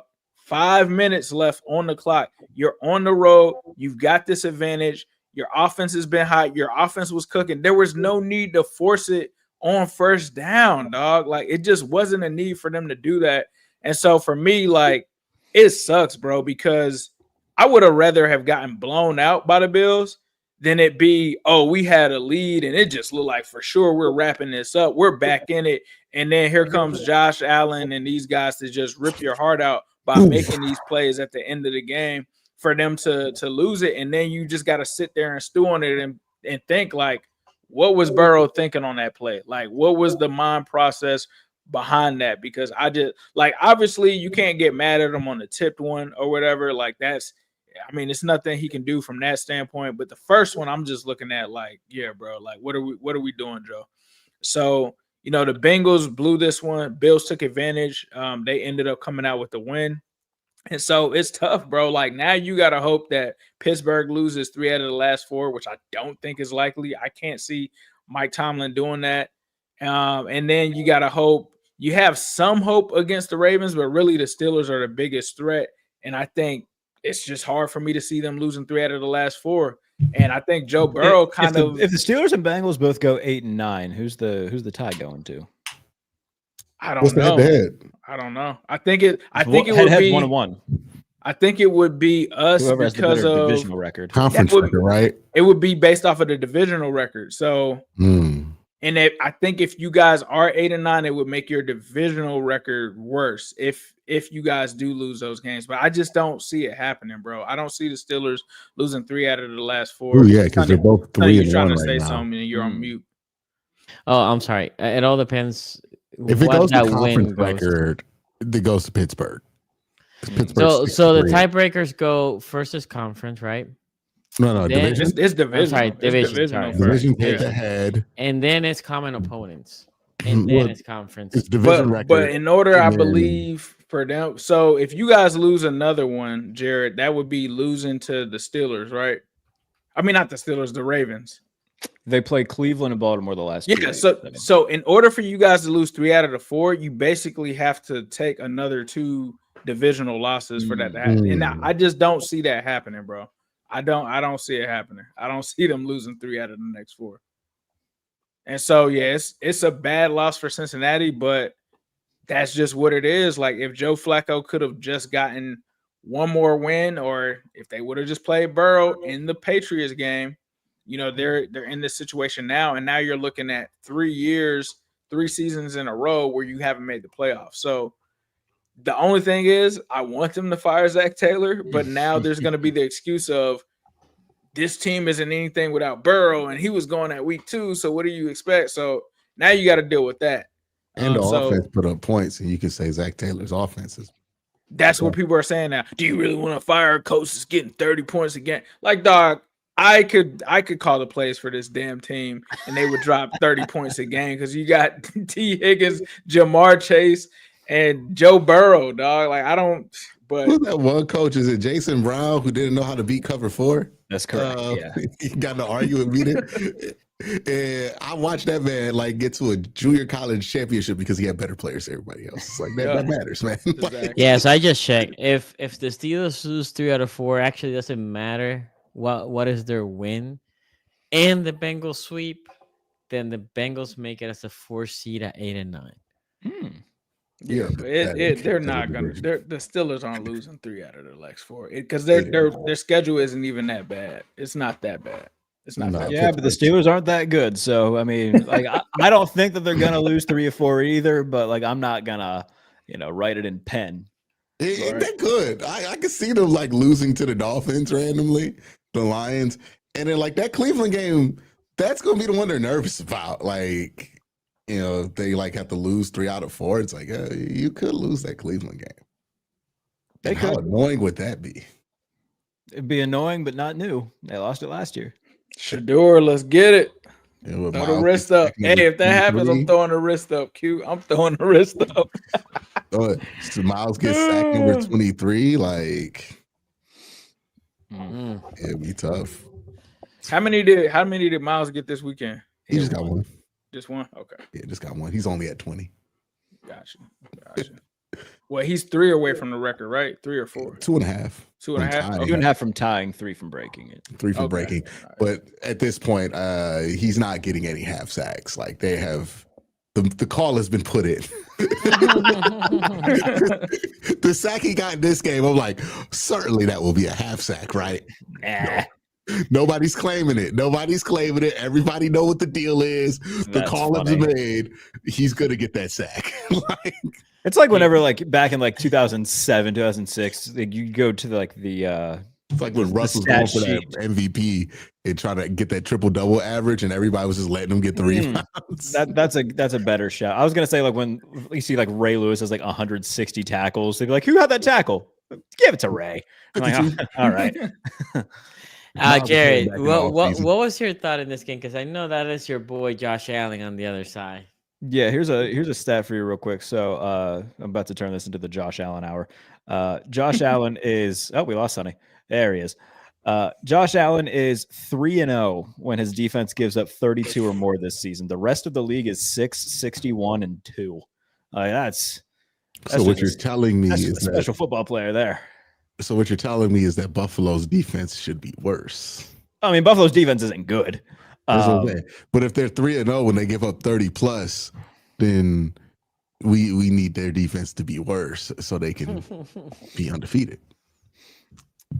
There you go. I don't know what we're getting. What do you mean be undefeated? Based on your stats, the worse they are. When they give up 30 points, and I'm like, gotcha. Well, they need to give up 30 points every game. That's a good point. Yeah, that's a good point. This was first half. Like Cincinnati did whatever they wanted. It was 21-11 at halftime. They were marching down the field. Chase Brown had a big first half. T. Higgins had a nice touchdown catch on Max Hairston on the right corner of the end zone. So like the Bengals were doing whatever they wanted to the Bills defense. It looked a lot like the playoff game that they played a few years ago in Buffalo in the snow when the Bengals just did whatever they wanted to the Bills defense.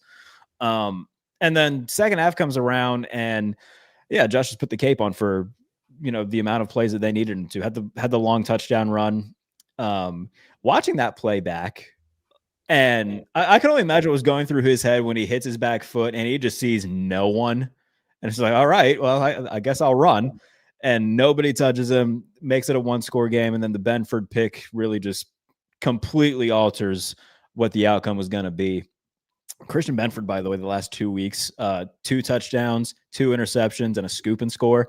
And if you look at his next gen stats, PFF stuff, he's been terrific in coverage. Hard to find like a cornerback to have a better 2 weeks than what Christian Benford's had. But I think that in terms of Cincinnati, man, this falls more. I agree with Hayes. It falls on Joe because of the fact that you knew this was going to have to be a back and forth game. And it was going to be, all right, whoever makes the most mistakes that's what's going to end up losing you the game. Josh didn't make any mistakes. Unfortunately, Joe did. And, we're seeing what the ramifications of that are. But one of the most fun games I can recall watching. In the snow, high scoring, like that was very fun to watch.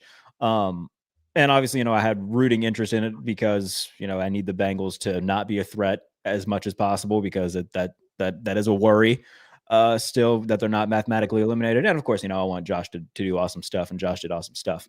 So that it was a very successful watch for me. For Cincinnati going forward, I don't know, man. Like there's still a world where they could get in if a bunch of crazy shit happens, but I just don't know how you keep Zach around after this season. They shouldn't. And I hear all the arguments that Ace is putting forward, that other people are making. It's just not me. Yeah, no. I know you're not making them. Yeah, You got to remember though, the Bengals don't want to fire him. Oh, of course they don't. So it's like any reason to fire him, it has to be so obvious, so blatant that they can't. Like, look how much it took them to fire. What's his name? Marvin Lewis. Marvin Lewis. Yeah, it took everything to fire that dude.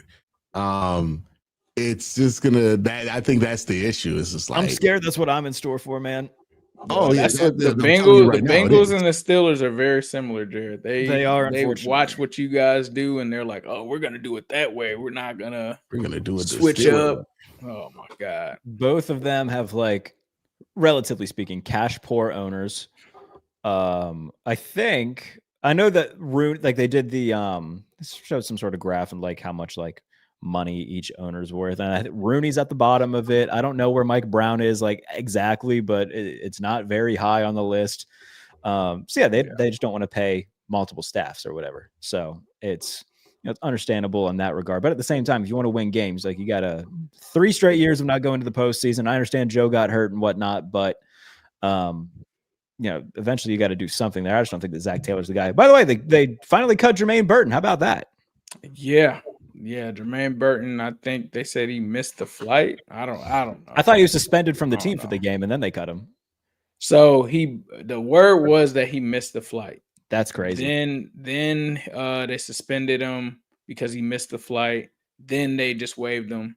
And apparently, so from what I've heard, or at least what everybody is saying, I actually had somebody I could talk to find out the real, but supposed people that know the real are saying that it was just him being late to meetings. I know he missed a walkthrough. He like overslept one day and didn't show up to the walkthrough. And apparently that was supposed to be a game where it was going to be he was a big part of the game plan. Was that last year?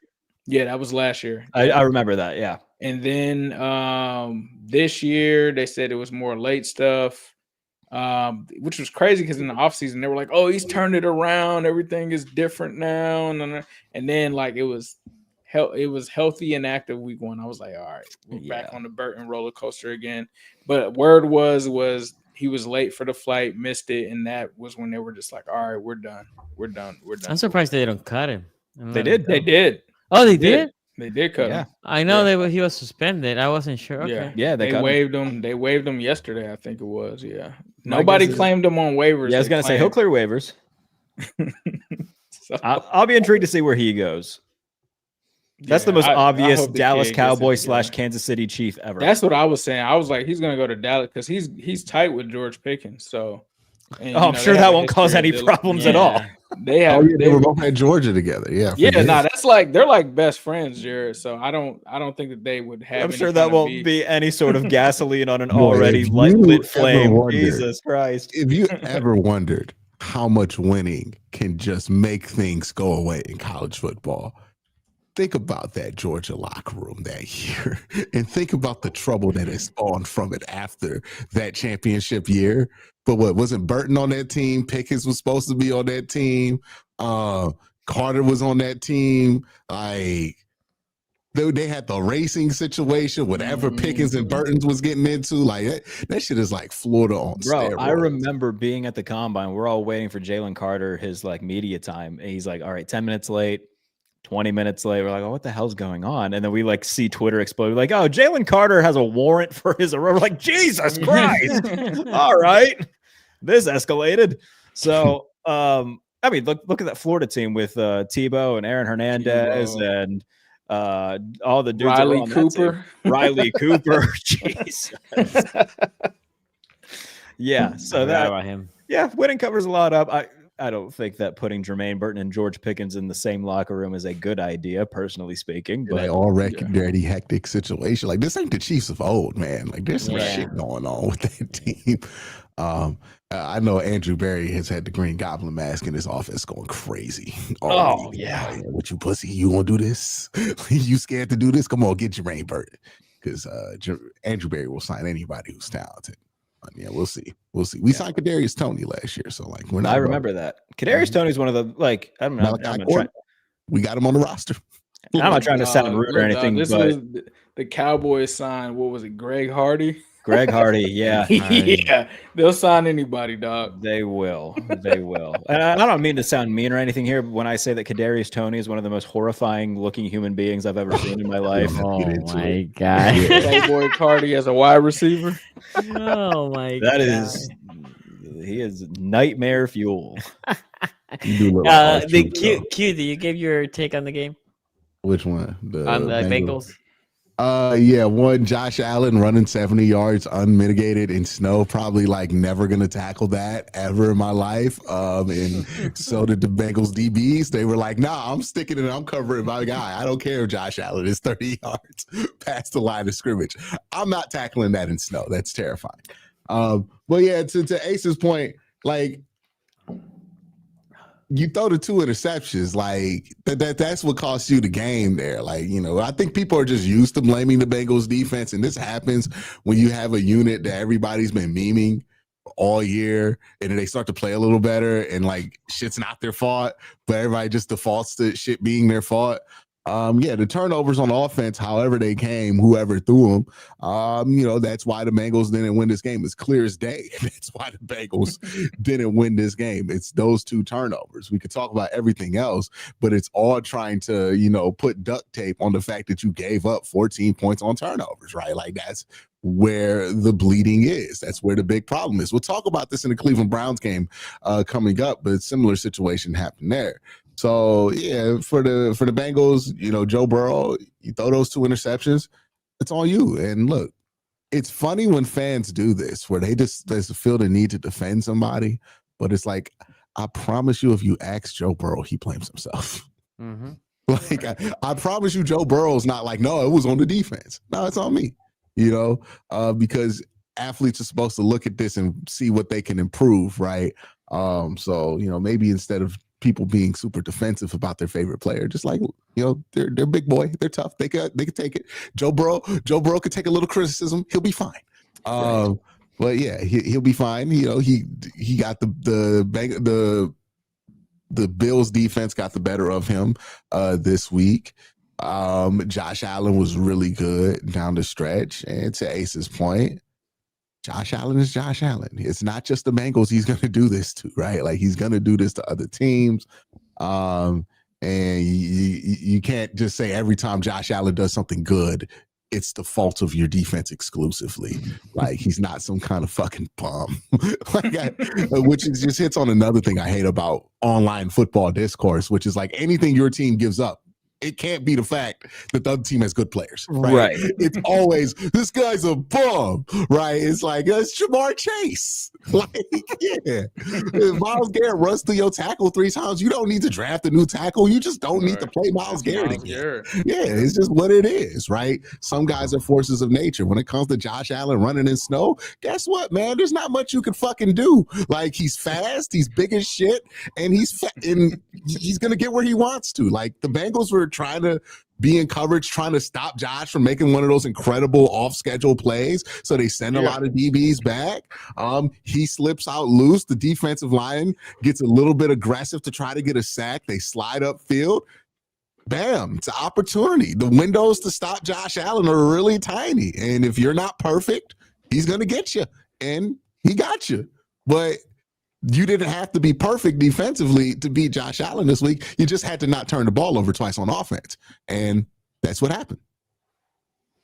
Okay, we had a couple super chats here. Noah Stone. I'm so glad Steelers fan can never complain about the Jesse James play ever again. He can speak. All right, let me stop you right there. A, yes, I can. B, I agree that it was a touchdown. What are we doing? So yeah, Jared said that the three The plays Jesse for James touchdown was far more obvious of a touchdown than the likely one. The likely one was still a touchdown, but come on now. we need to figure. Yeah, so Harbaugh did say that he called the league I'm the sure he next did. morning, and he Sure, said, that'll fix everything. "Well, I don't know what is the point of calling the league the next Anyway. morning, guys? It's not. It's they're still gonna have shitty calls next week, bro. It's like using Yeah. a condom when she's already pregnant. Like the damage is done, bro. Oh. Okay, let's move on. I'm a new fan, so Steelers clinch the division. Not yet. No. If the Well, I Ravens, mean, like, I want to add a point to that, but like, you should probably because like, the condom is for the stopping of the STDs, right? Like, you don't know if she got some, but yeah, I guess so. I don't know. I wouldn't know. getting her pregnant's not the only reason you top tier podcast guys, you don't come here only for Oh sport, my just the entertainment value. aware. Jared's not going to keep the PG rating. That's all right. Based on the question here for FinUp 07S, if they're again, I want them to lose for now on. But if the Ravens win out, they make the playoffs. The Steelers win out, make the playoffs. If all three teams are 8-9, the Bengals make the playoff. I just checked this thing. Bengals make the playoff. I would say the magic number for the Steelers right now is 2. 2. If they win 2 games and Baltimore loses that amount, then it's basically all. But then it's so the Steelers and the Ravens. Oddly enough, the Ravens still control their own destiny. Yeah, the Ravens' path is way harder than the Steelers' path. Yeah. As soon as any team loses, then obviously that opens the door for any other team. Mm-hmm. No team deserves to win this division. Is the real answer here. Okay, Q. All I hear from the Brown side is Shador. Also, Stefanski needs to be fired because of that 2-point conversion. That not only he took Shador out, but it went He's terribly not the play wrong. caller anymore. I feel like people just selectively remember and not I was remember gonna that. say Tommy Reese is the play caller. Yeah, like it's like, oh, I can't believe he called that play. It's like you known for like 10 weeks he's not the play caller. That does crack me up. People are like bitching about like, oh, he's got to give the play calling to Tommy Reese, and then he does like fucking Stefanski calling this bad 2-point conversion. But I think the criticism would be it's a lot of people being like, I can't believe the Browns are still letting Kevin call plays, and you're like, he's not. And then you get ratioed for telling the truth. Like It's like you just feel like you're in bizarro land with this whole thing. People who think that just like being loud means that they're right. It's something like that. The Cardi B syndrome. It's Cardi B. I don't know what's going on there. But yeah, so this game, it's on one hand, I do think it was Shador's best game as a pro, and I thought he showed a lot of positive progress here, right? On the other hand, you did lose to the Tennessee Titans, like which we should factor in, right? Like you shouldn't take a moral victory after losing to a team that one of the few teams that's ahead of you in the draft order. So there's also that. But as far as Shador goes, if we're looking at this from a development standpoint, the pocket stuff was a little better, right? Less drifting in the pocket, still a little there. You could tell he's fighting it, but the drops were certainly much better, cleaner. He was on time more often. And when he was on time, he was accurate, and he threw some really nice balls in this game and made some really nice decisions, had some poise to his game, right? Still want to see him drive the ball a little bit more often because in this Browns offense, when you drive it, you give guys chances to go upfield, and the Browns have a lot of guys who could do something with it. So, you want to see him drive the ball on time a little bit more, but for where he is with third start, I'm pretty happy with the progress that Shador has made. The elephant in the room when you're talking about this is Shador looked good against the Raiders. Shador looked good against the Tennessee Titans. And those might be the 2 worst teams in the NFL. So that's nice. And it's not something that I'm going to be like, oh, it doesn't matter. Like you played. This isn't necessarily like you're Alabama and you're playing like, bubblegum tech. Troy, right? Or something like that, right? Where it's like, I can't take anything from this fucking game seriously. Sure. There's such a huge talent discrepancy.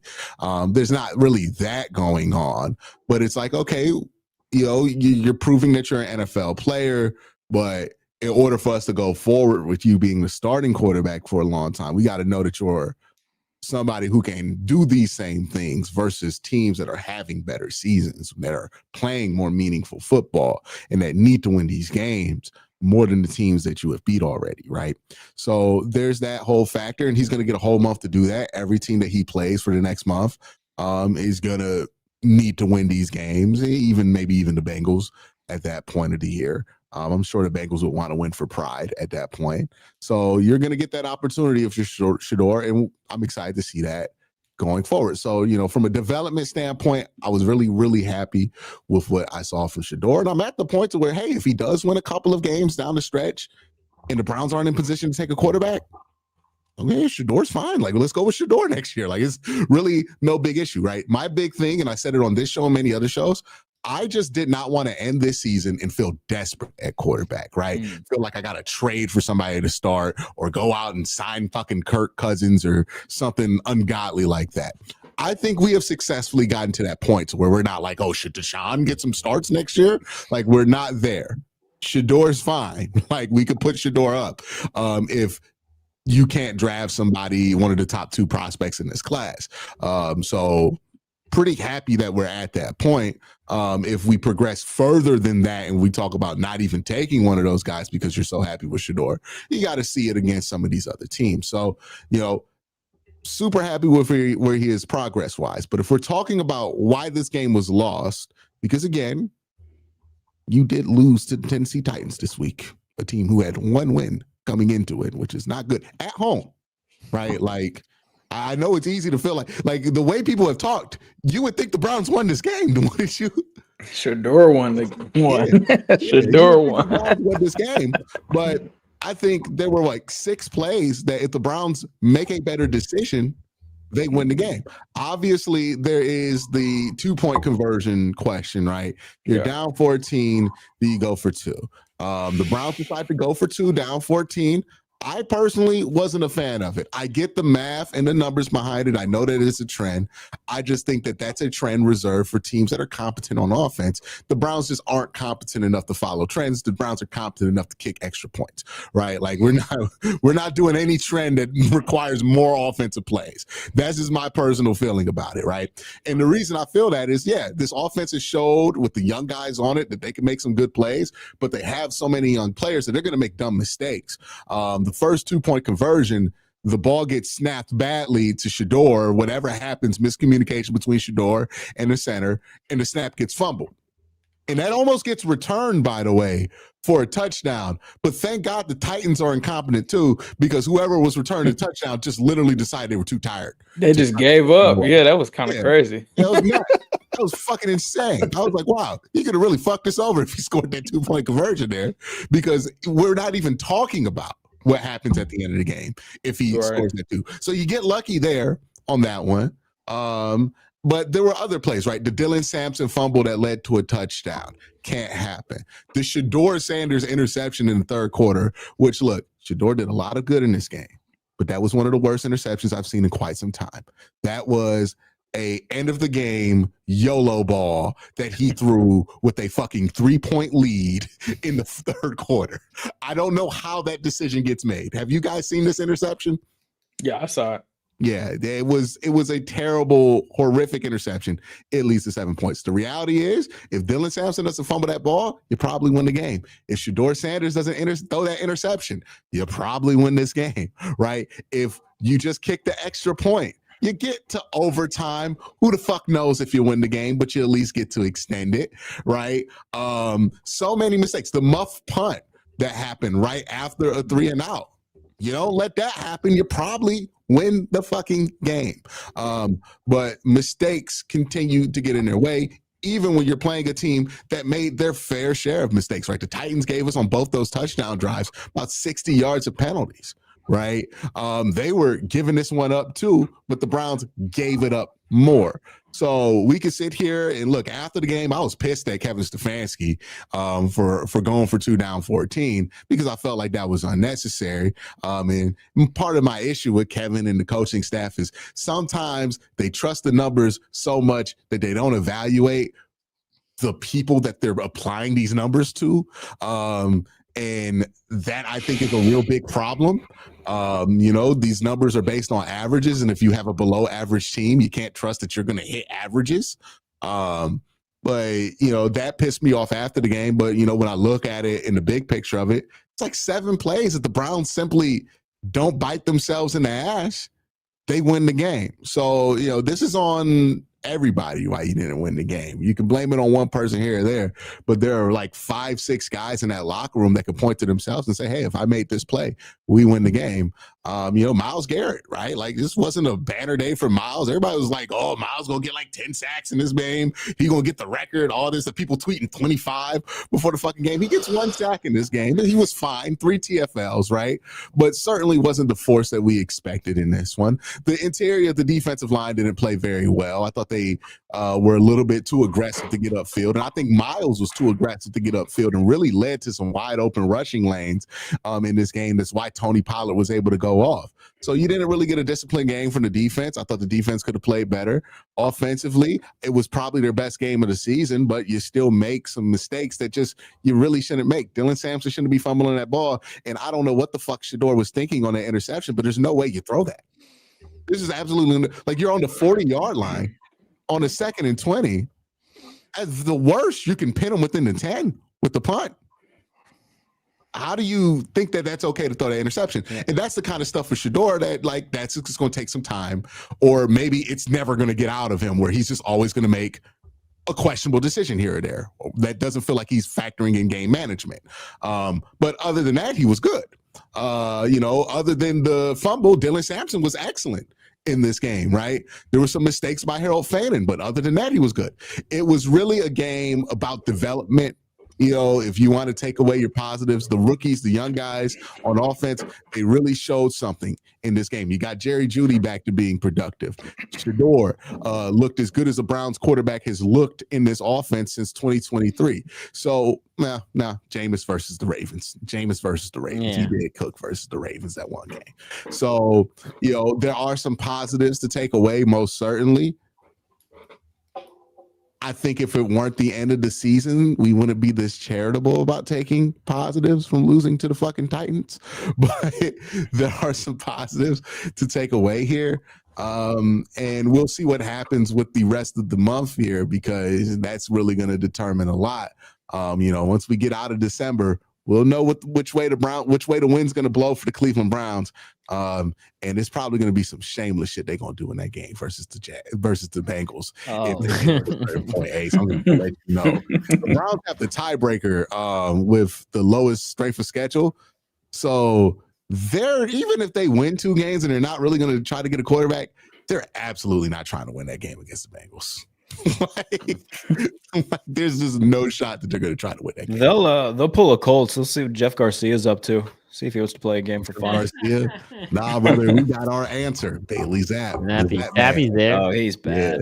Yeah, that man's gonna end this one out for us. Zap it up. Hey, he threw that pick 6 to Big Boy. Gave him a nice little send off last year, right? So was that Zappy? Yeah, it was Zappy. Oh yeah. Zappy. They played Zappy and DTR in that game. That was unwatchable. Yeah, that was waving the white flag for sure. Yeah, it was certainly not a earnest attempt to win a football game. But yeah, so there's a lot to take away in the long picture. That's good. Short term, you continue to make these mistakes, whether it be the coaching staff, the players, special teams. I even touch on the fact that Bubba Ventrone, he's fucking terrible as a special teams coordinator, but he's probably going to get fired by the end of the month. So who cares? It's just those same frustrating mistakes. This is a young football team, and we're living every bit of it. And we'll see what they do in these next few weeks. Jared. Yeah, I thought that Shador made some things happen. The touchdown to Jerry Jeudy was a really good throw. The touchdown to Harold Fannin at the end of the game, really nice throw. The one throw he threw before the interception, I was like, wow, that was a really good throw to Harold Fannin. Like he's made some plays, like you said, Q. Like, okay, like this is an NFL capable player, and unfortunately, it's going to get marred, like where we can't have, for the most part, like normal conversations like this about him as a player, because there's always going to be people on Twitter who go way too hard for him on one end. There's going to be people who go way too hard against him as well. So I think he played really well outside of the just fuck it, chuck it ball, which made no sense to throw that. He learned that from Flacco. Yeah, I guess. No, Flacco would throw that shit like at the top of his drop. He wouldn't string it out like that. No. Fair enough. Flacco throws that, like when Flacco throws the fucking interception, it is right. Like, oh yeah, let me. It's kind of like the pick six that Joe Burrow threw. It's like, let me throw this screen for no reason, and then it gets picked off, and then Kyle Hamilton's going 6 the other way. Yeah, so I thought that Shador showed a lot. Offensive, like, and on defense, like we're seeing. This Browns draft class has the potential to be very, very like special with Quinshawn and Dylan Sampson, the things that they've done this year.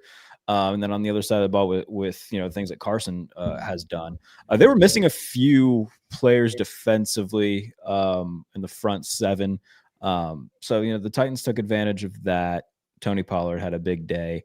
The over-under for this game is 33.5, and the Titans almost covered that themselves. Did not expect this game to be this high scoring.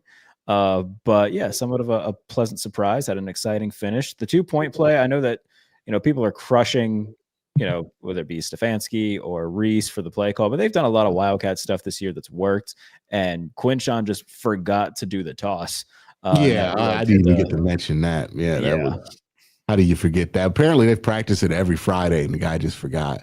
Yeah. Which might just tell you Quinshawn, he don't need to run the Wildcat no more, right? No. If he can't remember the play call, he can't be in the Wildcat. That looked like the worst play in the world. This guy was like, he gets the ball snap, and he's like, what should I do? What was the play? The thing that drove me crazy is, like, I've been saying for the whole time, like, hey, every time we do like a special package to do something in short yardage, it's always like right up the middle. We play nothing off of it. So like teams just shoot right at the A-gap. So I'm like, we need to show some more diverse looks out of these formations. We're going to keep running them. They finally do, and the kid forgets to fucking pitch the ball. And it's like, what the fuck do you... Like, if you're the offensive coordinator, it's like, well, he didn't run the play. Yeah. Like, he should be able to run the play. So, yeah, just bonehead mistake after bonehead mistake, man. Yeah, so... all you can really do, see what happens over the next month, see if he's your guy going forward. Had a nice game overall, but there's always going to be a little bit of things that need sanded down. And you just got to figure out what that is over the next month and see if you feel comfortable enough with that going forward. Yeah, I mean, if it's Shador, simple, just win some games. Yep. You win 2 games, Browns ain't going to be in position to take a quarterback, and you're going to look like a really good option for them. So, if you're a Shador fan, if you're Shador Sanders, just win games. I think he understands that. I think the funny thing is his fans don't offer a good insight to where his mind is, right? Like, Shador understands this. He talked to Cam Ward after the game, and Cam's like, what are you about to do in the offseason? And he's like, I got to get to the end of my season first. I even think we got 2 different worlds of issues, right? He understands that he's fighting for his life right now, right? So, hey, look, Shador's fans are one thing, but Shador himself, he understands the challenge, and he's worked his ass off, and I got nothing but respect for him and the work he's done in this building. So, I think he's up for this. We'll see. I'm excited to see if he answers the challenge, to be honest with you, right? Because, either way, this is a win for me, right? Both ways. I'm not seeing Deshaun Watson play quarterback for this team. That is true. So, I'm happy. Ace. Yeah, man. Not Deshaun Watson. Shador Sanders looks like he's the best quarterback on this roster, bro. As it stands right now. That's not saying much. But this game was impressive from him. I think, like Q said, had to go and look like the last time that a Browns quarterback had a good game like this that was better than this was the Jameis Winston game. it's hard to judge like Q was saying because it is against the Tennessee Titans, but still what he did in this game was very impressive. He did have the mistake. I think the biggest criticism for the Wildcat play is that you had a guy that had 4 touchdowns not on the field on that play. So I think that's where people are kind of criticizing it is, how can you have a play of that magnitude and this guy that's responsible for 4 touchdowns isn't on the field, which I get that. Especially when he had played so well in the last 2 drives, right? Like he had been on fire. He had scored in that short area of the field twice. I was kind of surprised they went Wildcat there, but like the play call would have worked. It didn't get ran. But it's like, I can understand people being upset that Shador's not on the field. It's definitely understandable. Yeah, so I think when it comes down to it, I think that if you're a Cleveland fan, you're excited to see what Shador does this last stretch of games. This is what you expected him to see, expected from him.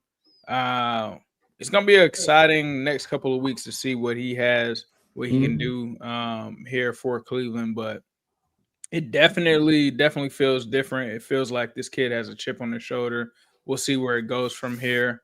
But yeah, the Shadorians are not going anywhere, especially after this one. But shout out to Shador.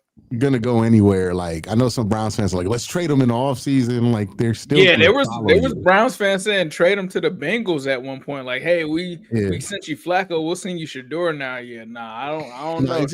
I need people to understand that like they are just here, and also like the vast majority of them you can ignore.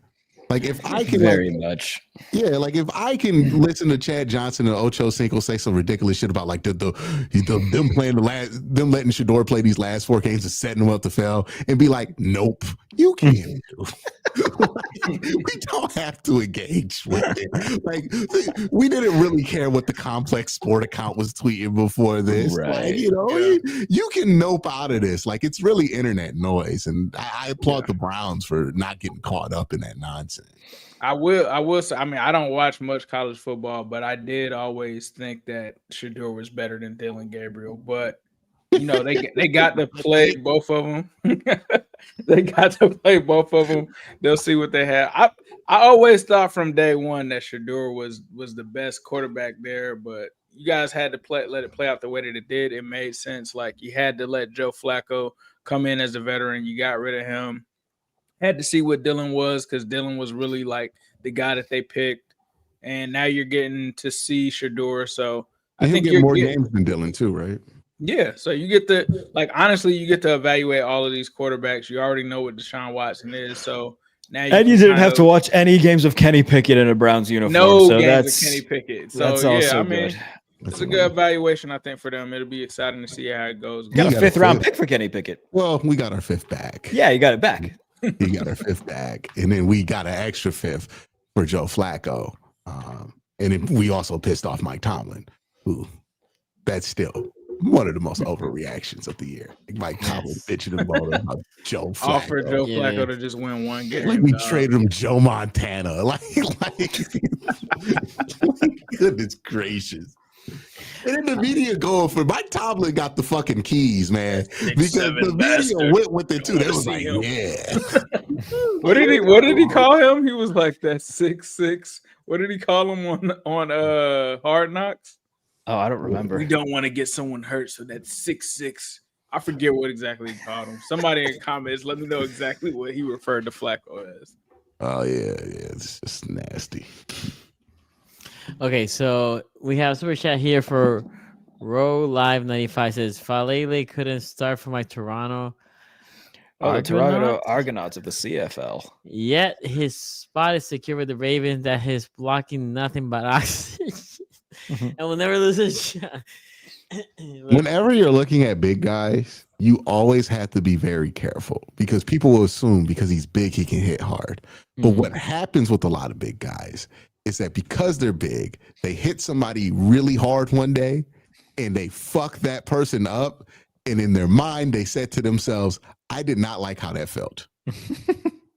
Like, I don't like hurting people, basically, right? Yeah. Like, That's why it is. Like, why are these guys who are 6'6", 300, like they don't hit as hard? It's like because they probably hurt somebody one day and they don't want to hurt people, right? Yeah, And while looks that like is a control. sign of a stand-up human being, it's not necessarily the greatest thing for a tackle, right? Yeah, or you need to be nasty as a Yeah. tackle. And like I see the same thing with Dewan, where I'm like, man, Dewan just does not hit people in space, and I'm like, he probably hurt somebody when he was younger, and he doesn't want to do that. So yeah, that's something like whenever just in future, whenever you see these 6'6" big guys, watch how violent they are. Watch how physical they are, because that's not going to change over time, I right? agree. Like that's just either they got to that size and age, and they're okay with hitting guys hard, or they're not. Honestly, you want to look for late bloomers, guys who are like 6 foot in high school and then just ballooned up to 6'6". Yeah. Those are usually the nastiest motherfuckers on earth, because it's like, oh, they got the short time mentality, but they're big as shit. Yeah, they need to be nasty. Look, my hope is he's a free agent next year. They're gonna give him that extension. I'm hoping I don't have to talk Bobby about Hart, no Faha years, $13 million. No, fuck that. I think shit. we got Novastone has a Tom Brady chat that super chat that we can get on before we get out of here. Oh yeah. Oh shit. Oh yeah, that's right. Thank you, Noah. So for so many years, all I heard was the drop. If Tom's tight ends dropped the ball, he would have thrown a touchdown on the next play instead. Tom never complained. He wins. Yes, notorious never complained to the ref once, Tom Brady.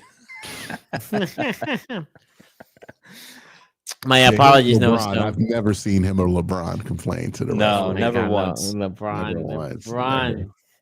Never once saw those guys plead their case to the refs or openly complain about how they're being persecuted. We've never seen Tom Brady literally in court complain about how he's being persecuted. So we'll be back here on Friday. They're trying to try me for success. Besides the consequences of my own actions, what did I do to deserve to be sitting here today? Yeah, I think there's one point where he's like, did I ask for him to deflate the balls? Yeah, but the fact that I'm here over that is ridiculous. It's like, what, Tom? So you did do it. That should help law firm more so to him, because goddamn law firm never fumbled there. We signed him in free agency, and when the balls were pumped, that motherfucker fumbled like a bitch. Taylor Gabriel, the former Bears receiver, tells me that when he plays golf, he says Ben Jarvis Green Ellis through his swing. That's how he times it. Browns legend. Yeah. Browns legend too, Taylor Gabriel. I think he went to like a small school in Texas, North Texas. Did he go to Tarleton? Oh, I don't know what college he went to. It's a school that I think is about to be FBS now, but like it was like 2 when he was there. Oh, well, that's exciting. Yeah, I think Andrew Hawkins was his vet. Nice. Okay, so we'll be back on Friday previewing whatever hell this division has left. We ain't got it, boss. Abilene Christian is where he went to. Abilene Christian. There you go. We ain't got it, boss. This division ain't got it. This division is fucking whack, bro. It is. This division is cooked. This division is playing for the right to lose wild card weekend. We will see you here Friday. Division right here. The Peacock. There you go. Yeah, get the $4.99. Watch the fucking ads, man. You're not missing anything. Yeah, this will be the Noah Eagle playoff game. No, we not even getting no Eagle, dog. Who's the other we one? Getting Gus Johnson's nephew or some shit. NBC, bro. It's gonna be like Mauro Ronaldo calling the game. Like they just freelanced this bitch. Okay. Oh, that's funny. Okay, take it easy, my guys. He's out.